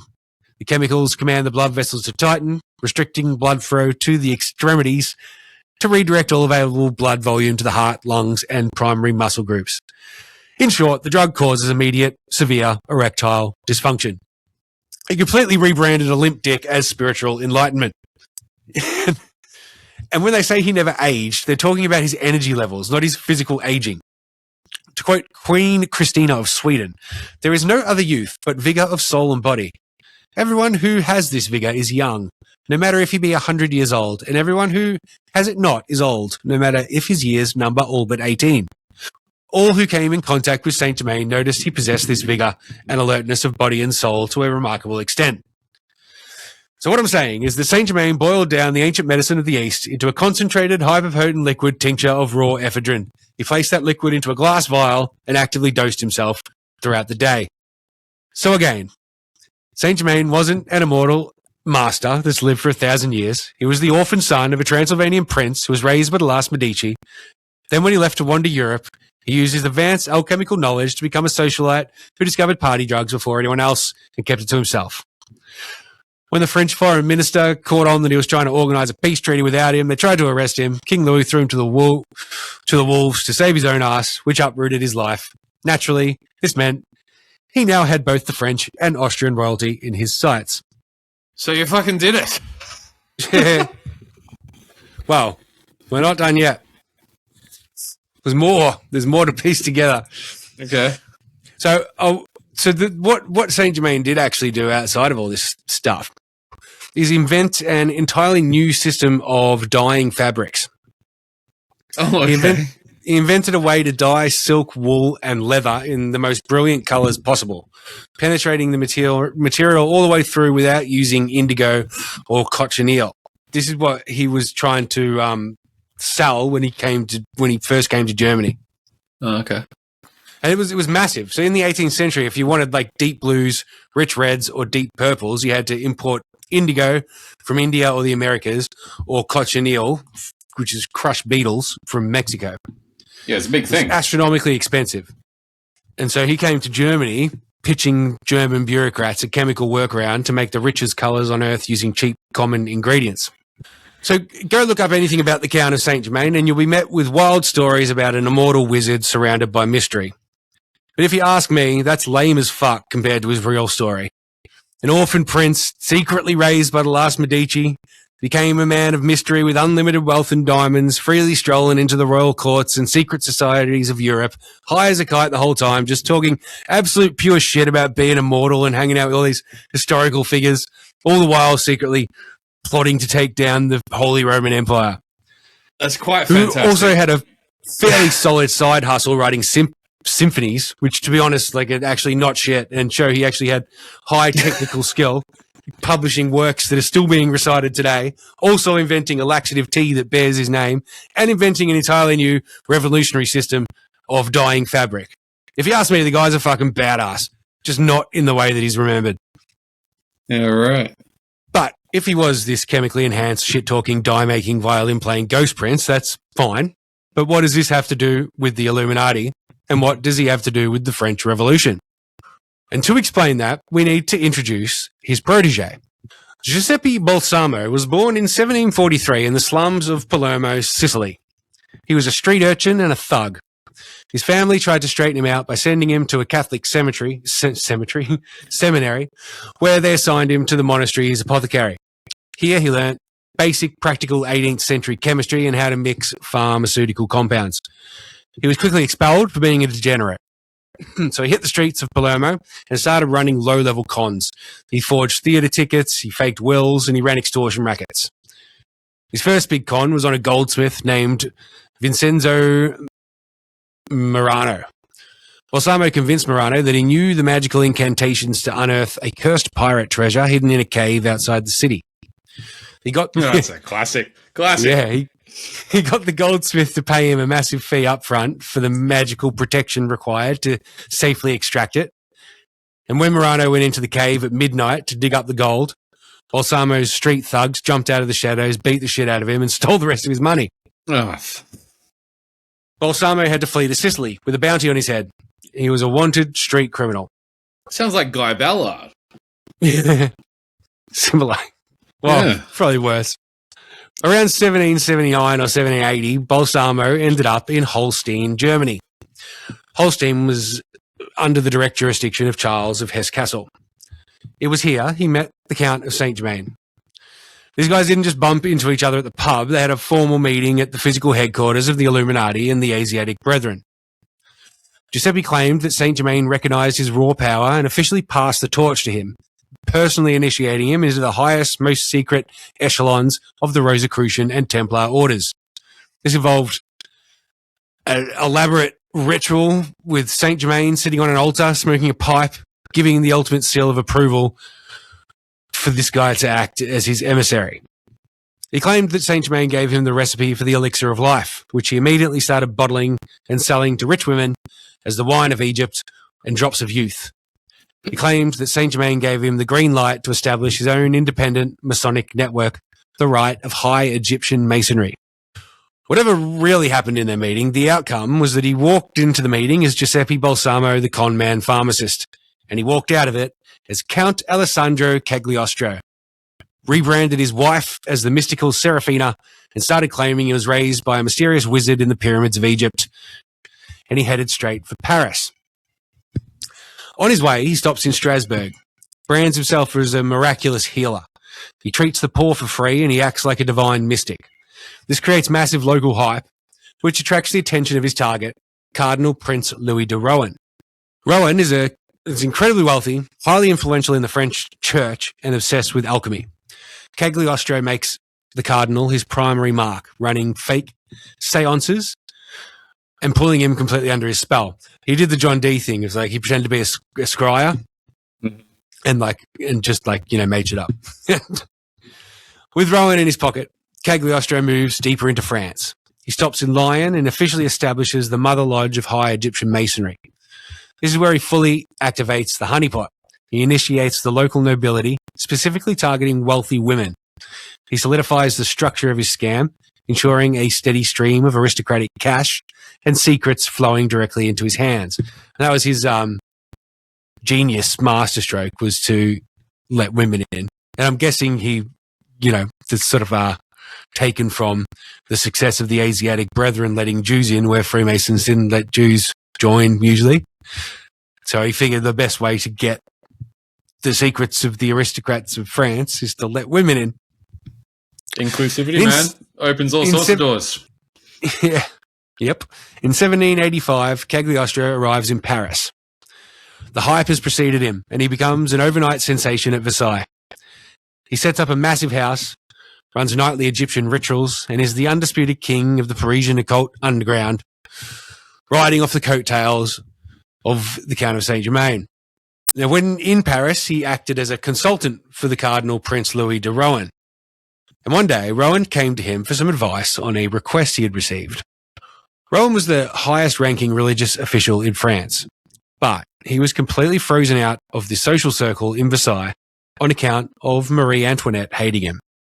He really wanted to make things right with her because he really wanted to be prime minister. And he'd been approached by a woman claiming to be the Queen's secret confidant. She forged a series of letters from Marie Antoinette to Rohan.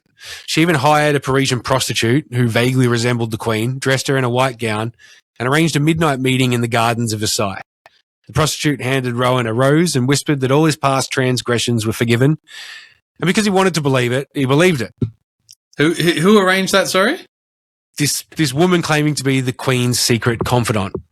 Now, there was this necklace, you see, a famous 2,800 carat diamond necklace. I was going to say, does this involve some jewellery? I've heard this story. Made for King Louis XV to give to his mistress. It was worth 2 million livres. But King Louis died before it was finished. Marie Antoinette, the new queen, had refused to pay for it. This woman told the cardinal that the queen secretly wanted the massive diamond necklace but could not buy it publicly without causing a scandal. She asked Rowan to act as the secret guarantor. And before Rowan signed the contract for the necklace, he consulted Cagliostro. Cagliostro ran an over-the-top Egyptian ritual and provided the divine green light for the transaction. So Rowan signed the contract, took possession of the necklace and handed it directly to her. Her husband immediately smuggled this piece to London, broke it apart with a heavy blade and started selling the loose diamonds on the black market. When the jewellers billed Marie Antoinette for the first instalment, the Queen had absolutely no idea what they were talking about. King Louis XVI was furious. He ordered the public arrest of Cardinal Rowan in the middle of the Palace of Versailles, while Rowan was dressed in his full papal robes. The French authorities then kicked down Cagliostro's door and threw him in the Bastille, along with Rowan and Jeanne de la Motte, who's the woman that conned him. The significance of this to the French Revolution cannot be understated. This was the psychological kill shot to the Bourbon dynasty. During the massive public trial in 1786, the Paris Parliament acquitted Cardinal Rowan and Cagliostro. They legally declared that Rowan was an innocent dupe. But this acquittal was a direct public defiance of King Louis XVI, proving to the entire country that the king had lost control of his own legal system. The fallout was catastrophic. Even though Marie Antoinette was the actual victim of the fraud, the French public universally blamed her. The underground press utilised the trial to portray the Queen as a manipulative, sexually deviant tyrant who orchestrated the entire plot to ruin a cardinal and steal diamonds while the peasantry starved. It permanently cemented her reputation as Madame Deficit. Napoleon Bonaparte later stated the French Revolution began with the affair of the diamond necklace. Yeah. It completely shattered the illusion, paving the path required for the mobs to drag the monarchy to the guillotine a few years later. I think I see where you're going with this. And the affair of the diamond necklace trial concluded in May 1786. The French Parliament legally acquitted Cagliostro, embarrassing the monarchy. King Louis XVI was furious, and he retaliated by slapping Cagliostro with an arbitrary royal warrant, ordering him to get the fuck out of France within 3 weeks. Cagliostro packed his bags and crossed the Channel to London. In June 1786, riding on the massive wave of public sympathy he gained in Paris, Cagliostro published an open manifesto titled Letter to the French People. In the letter, Cagliostro openly curses the tyranny of the French crown. He predicts that the Bastille will be completely torn down. He states that the site of the fortress will be transformed into a public promenade. He predicts the abolition of the letters de cachet, the end of arbitrary royal imprisonment, and finally he predicts the imminent summoning of the Estates General, the massive national assembly that hadn't been convened in France since 1614. 3 years later, in July 1789, the Parisian mob stormed the Bastille. They literally tore the fortress down brick by brick and danced on the rubble. The king was forced to convene the Estates General, and the letters de cachet were permanently abolished. Everything Cagliostro wrote in his 1786 letter physically materialized in the exact sequence he described. The National Assembly was called to decide if the king should have absolute veto power over new laws or if the laws should belong entirely to the people of France. They had a vote and the room organized itself accordingly. The wealthiest aristocrats, the Catholic clergy, and the monarchists who supported the king gathered on the right side of the president. On the left side gathered the Illuminati's revolutionaries, the Freemasons, the anti-clergy atheists, and the commoners who wanted to completely abolish the monarchy and build a new secular republic. And the left wing and the right wing were born. That's it. Literally, yeah. Literally. But Cagliostro, he didn't last in London for long because of his high profile and his involvement in such a highly publicised scandal.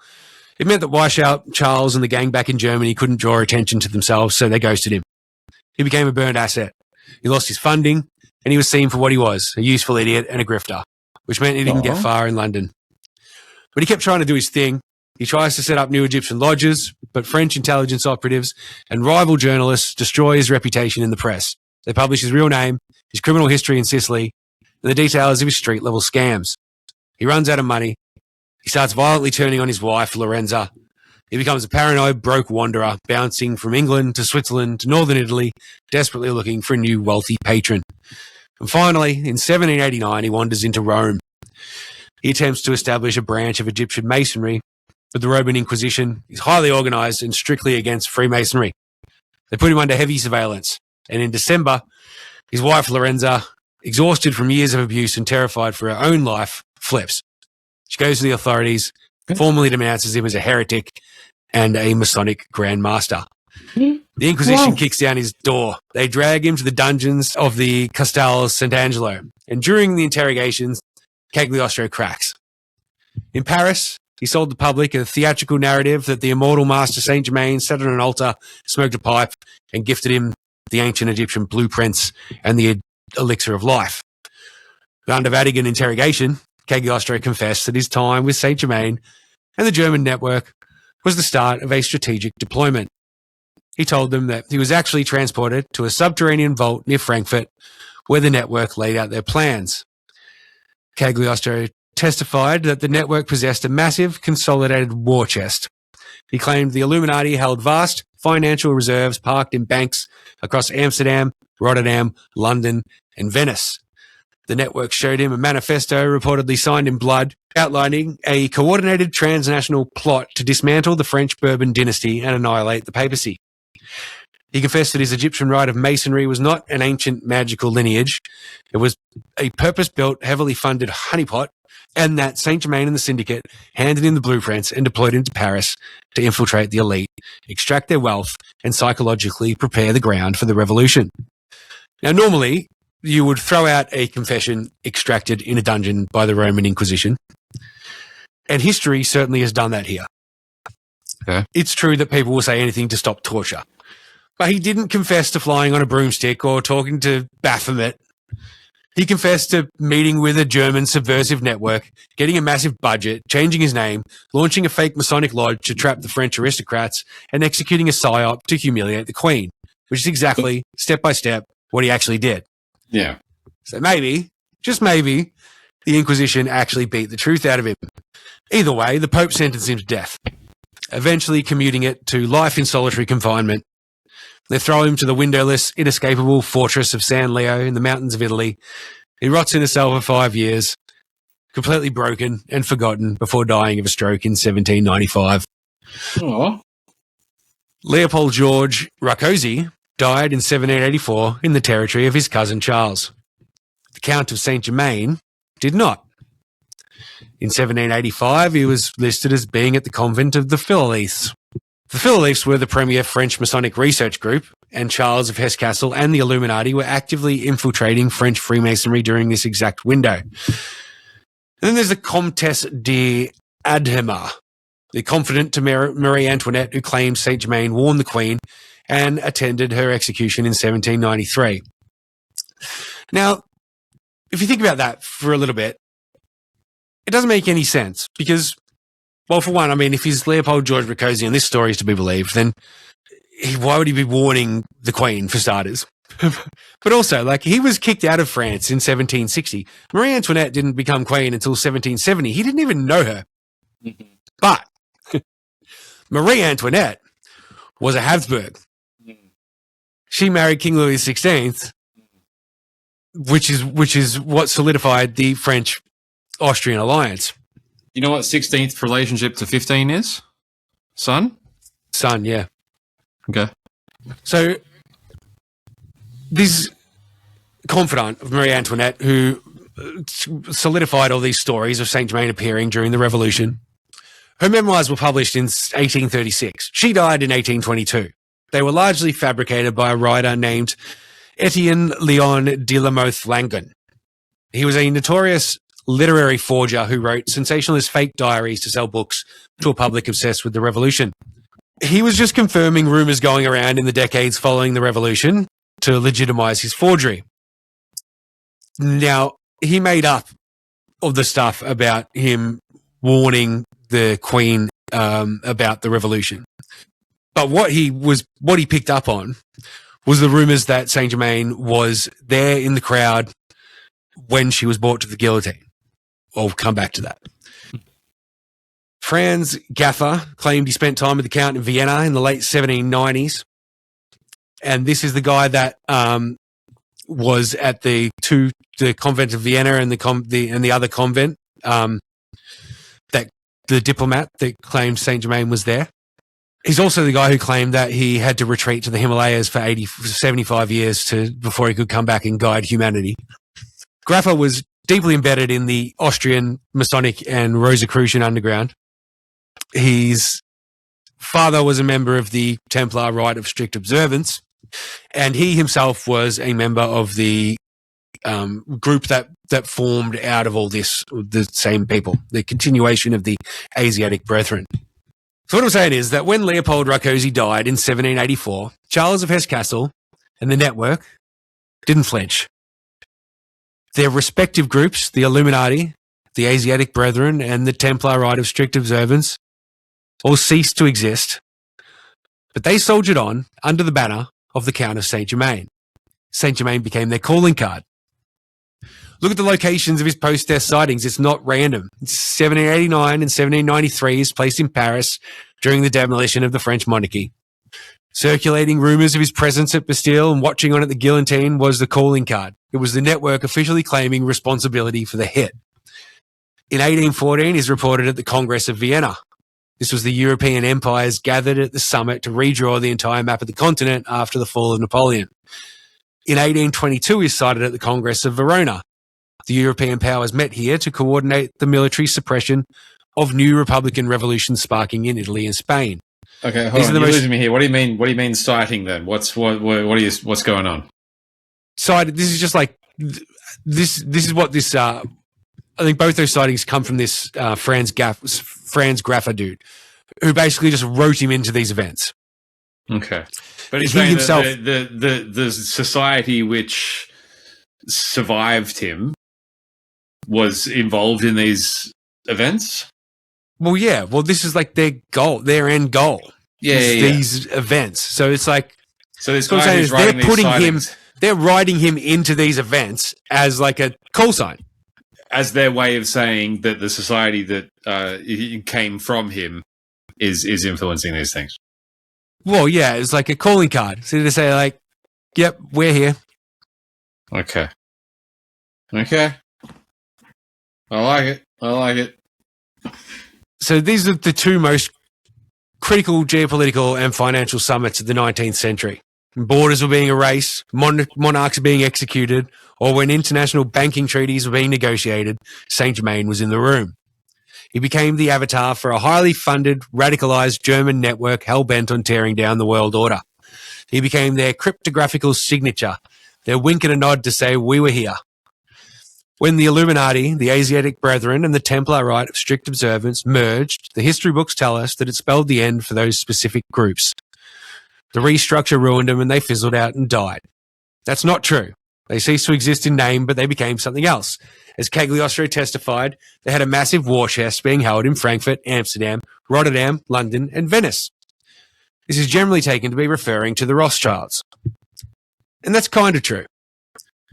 The Rothschilds were heavily represented within the Asiatic Brethren, and the funds were certainly being held by the different banking houses of the sons of Meyer Amschel Rothschild.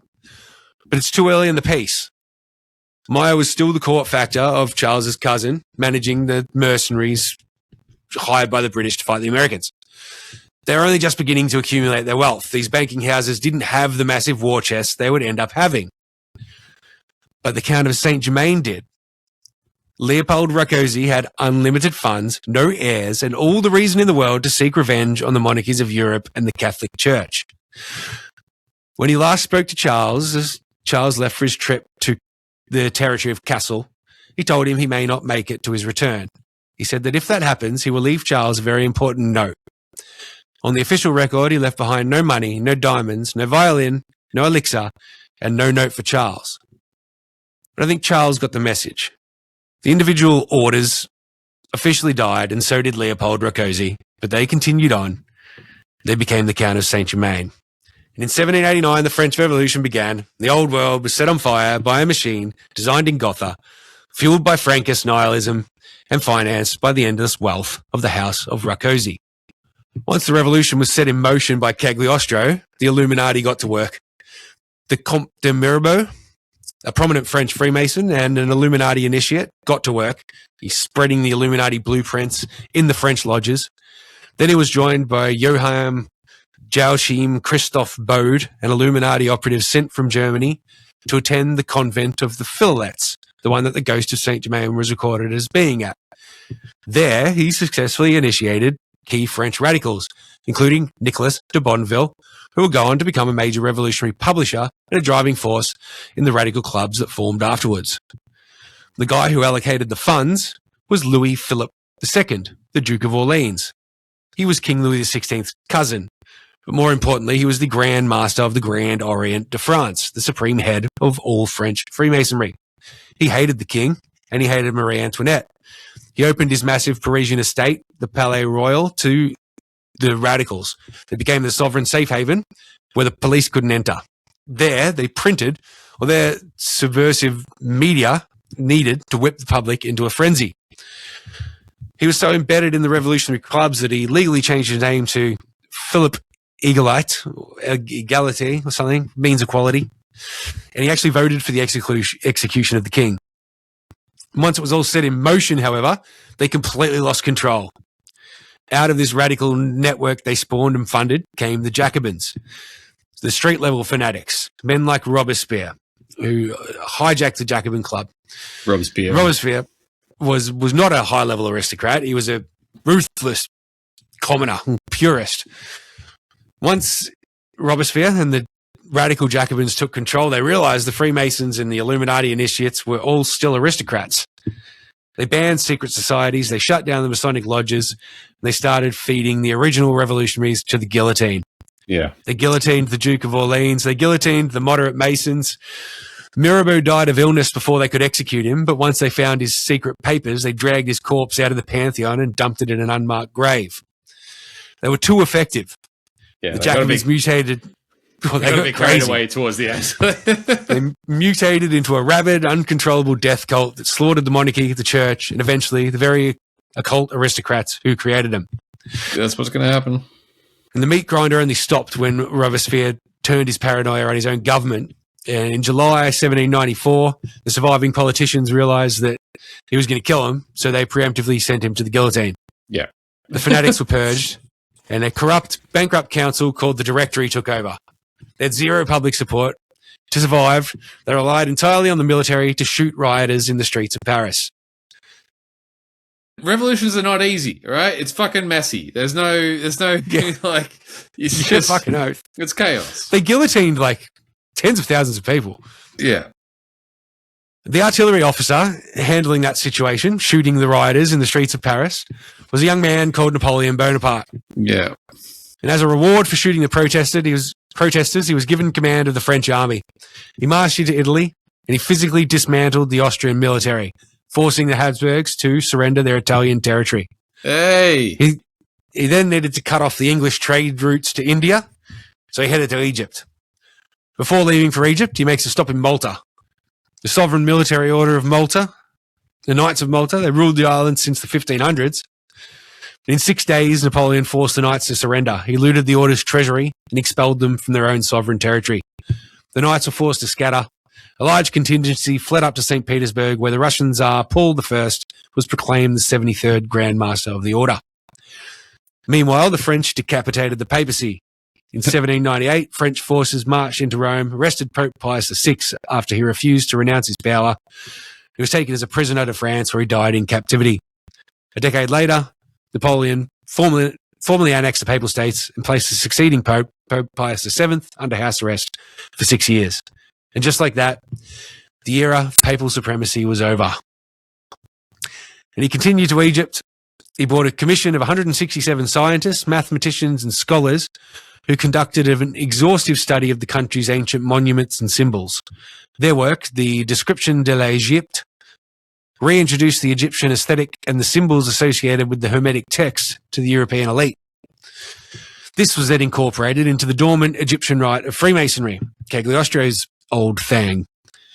And in 1805, the Mizraim rite was founded in Italy, and in 1812, the Memphis rite was founded in Paris, both direct descendants of the group spread by Cagliostro under direction of the Count of St Germain. And these hubs became incubators for more revolutionary activities. But the campaign in Egypt stalls, and the British destroyed his fleet.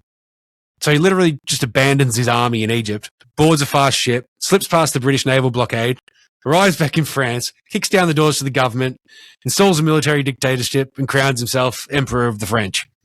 Yeah, well, you got to move quick sometimes. You got to be decisive. Yeah. Now, whether Napoleon was formally initiated Freemason remains a subject of historical debate, as no initiation certificate exists. However, his brothers, Joseph, Lucien, Louis, and Jerome, were all high-ranking Freemasons. Napoleon appointed Joseph as the Grand Master of the Grand Orient de France, and he utilized the lodge system as a pre-existing transnational infrastructure to consolidate his control over conquered European territories. And by 1804, nearly half of all French generals were Masons. While Napoleon publicly dismissed these interests as superstition for the masses, he adopted a prominent symbol in Hermetic literature as his imperial emblem, a bee. And he famously spent a night alone in the king's chamber of the Great Pyramid, following the precedent set by Alexander the Great. According to legend, after spending a night inside the Great Pyramid, a pale and shaken Napoleon Bonaparte was asked what happened. He replied, "Even if I told you, you wouldn't believe it." What do you reckon? You reckon he said that? I don't know. That's why I wrote according to legend. Yeah. The British Navy seized Malta from the French in 1800, but refused to return it to a Russian Grand Master, which led the Tsar to form an alliance with Napoleon for a joint invasion of British India. The British responded to this by never admitting to doing anything, while Tsar Paul I tragically died in a freak strangling and trampling accident in his bedroom one night in March 1801. And this ensured the Knights of Malta remained a landless entity and that the land routes to India remained closed to Russia. And so began the Great Game. Oh, here we go. Yeah. And the new Tsar, Alexander I, formed an alliance with the Habsburgs. In 1805, the Austrians formed a new coalition to crush the French emperor. Napoleon met the combined Austrian and Russian armies at Austerlitz and completely annihilated them. The Austrian military was defeated. Napoleon stripped the Habsburgs of their German territories. And on August 6, 1806, the Habsburg emperor officially abdicated and dissolved the Holy Roman Empire. And in the perfect twist of historical irony, the Habsburg emperor who surrendered the crown was named Francis II, same name as St. Germain's dad. In 1809, when Napoleon officially annexed the Papal States, he abolished the ancient feudal system and replaced noble privilege with standardized civil law. The Orsini and the other Roman noble houses lost their legal jurisdiction over their estates, yet they remained loyal to the papacy, refusing to serve in the Napoleonic court. They shuttered their palazzos and wore black mourning clothes as a protest against the Pope's imprisonment, solidifying their identity as the Black Nobility. While Pope Pius VII was under house arrest in France, the Orsini and the Colonna families, who were traditionally rivals, they acted as the couriers and fixers between the Silent Vatican and the rest of the European elite.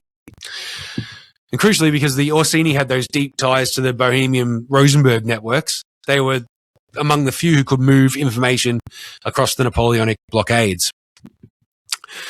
After Austerlitz, Napoleon controls the European mainland, but the British still control the oceans. And since he can't invade England, he tries to bankrupt them. He established the Continental System, a massive European-wide embargo banning any country from trading with the British. Pre-Brexit. Brexit. Yeah, exactly. Tried to enforce a Brexit.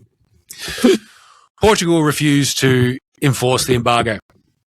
Napoleon invades the Iberian Peninsula to force compliance and decides to conquer Spain while he's at it, placing his brother Joseph on the Spanish throne. The Spanish people wage a fierce, decentralized insurgency. This is literally the historical origin of the word guerrilla. Guerrilla is the origin of guerrilla warfare. How so? It ties down hundreds of thousands of French troops and constantly bleeds his military resources. Tsar Alexander I realizes the continental system is destroying the Russian economy, and he breaks the treaty and resumes trading with Britain. Free Napoleon's trade, mate. furious. Can't fight it. Napoleon assembles the Grand Army of 600,000 men and invades Russia to force the Tsar back into submission. The Russians refuse to fight in a pitched battle. They just keep retreating, burning their own cities and crops behind them. Napoleon captures Moscow, but the Russians burnt it to the ground while he's sitting in it. With no supplies, he's forced to retreat into the Russian winter. He loses over 500,000 men to starvation, freezing, and disease. The French army is shattered. Smelling blood, the rest of Europe, which is Russia, Prussia, Austria, and Britain, forms the Sixth Coalition. They gang up on the crippled French army. They defeat Napoleon at the Battle of Leipzig in 1813 and march straight into Paris in 1814. Napoleon's own generals force him to abdicate. Coalition exiles him to the tiny Mediterranean island of Elba. They restore the Bourbon monarchy and place Louis XVII, Louis XVI's brother, on the French throne. But Napoleon gets bored on Elba. He realizes the restored Bourbons are widely hated by the French public, so he sneaks off the island with a handful of guards and lands in southern France.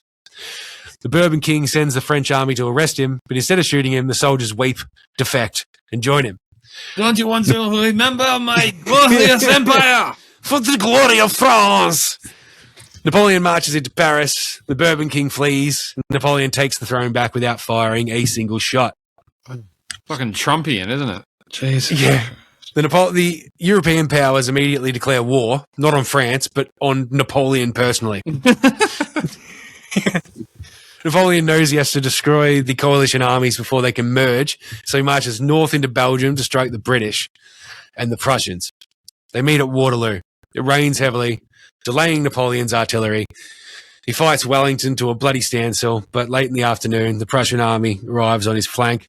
The French army breaks and completely capitulates. By this time, Nathan Meyer Rothschild has the fastest intel courier system on the continent.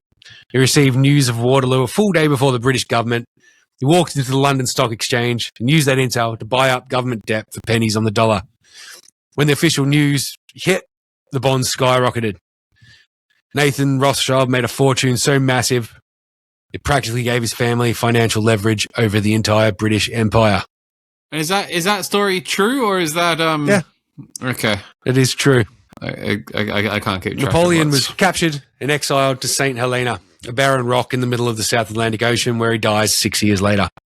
And following Napoleon's defeat, the Orsini were rewarded for their loyalty to the Pope with the hereditary office of Prince's Assistant to the Pontifical Throne, granting the family a permanent physical seat next to the Pope during all official state functions, locking the Orsini bloodline into the Vatican's sovereign power, while the rest of the world moves towards secular democracy. The family's role shifted from ruling territory to managing the world's oldest transnational intelligence network, the Jesuits and the Knights Hospitaller. I remember that. So, to recap and set the board for next episode, we've got the Knights of Malta hiding out in Russia. The Grand Master, the Tsar, is dead in a freak, strangling and trampling accident that the British know nothing about. The Illuminati ceased to exist. The radical secular organisation had served its purpose. The Templar Rite of Freemasonry also ceased to exist, as did the Asiatic Brethren. But they continued throughout the French Revolution and the first decade of the 1800s under the banner of the Count of St Germain.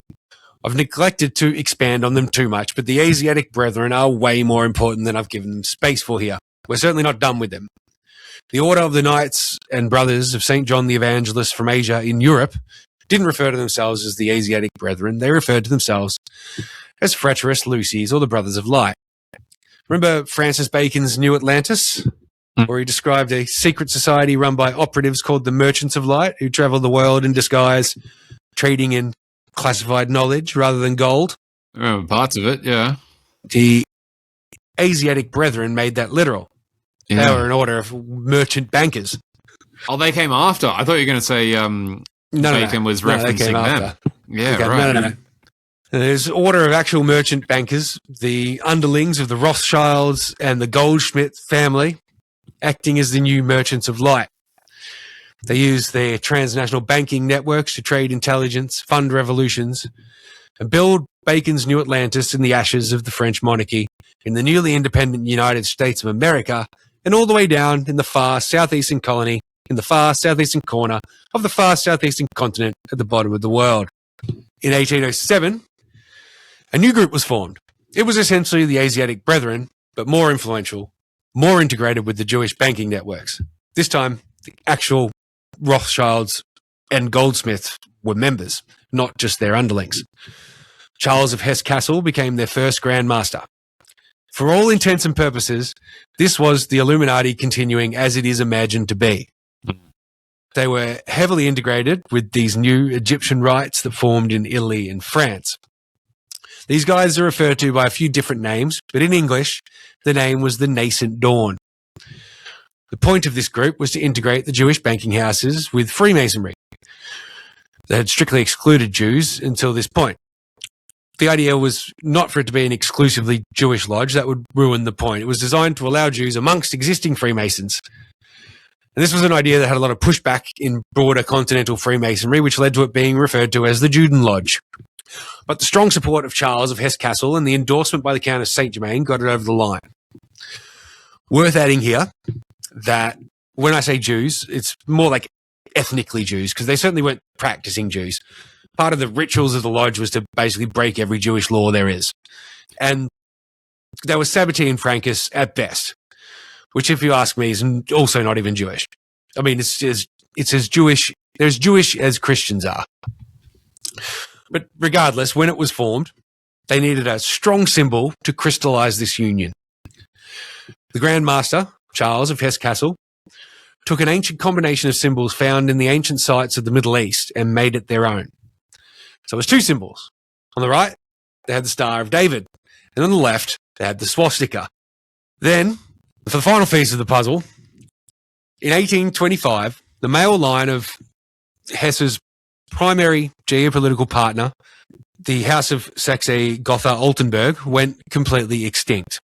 The lineage of Duke Ernest II, the former Grand Master of the Templar Rite, who had granted sovereign asylum to Adam Weishaupt, harboured the Illuminati, and built an astronomical observatory/command centre in Gotha, had reached its expiration date.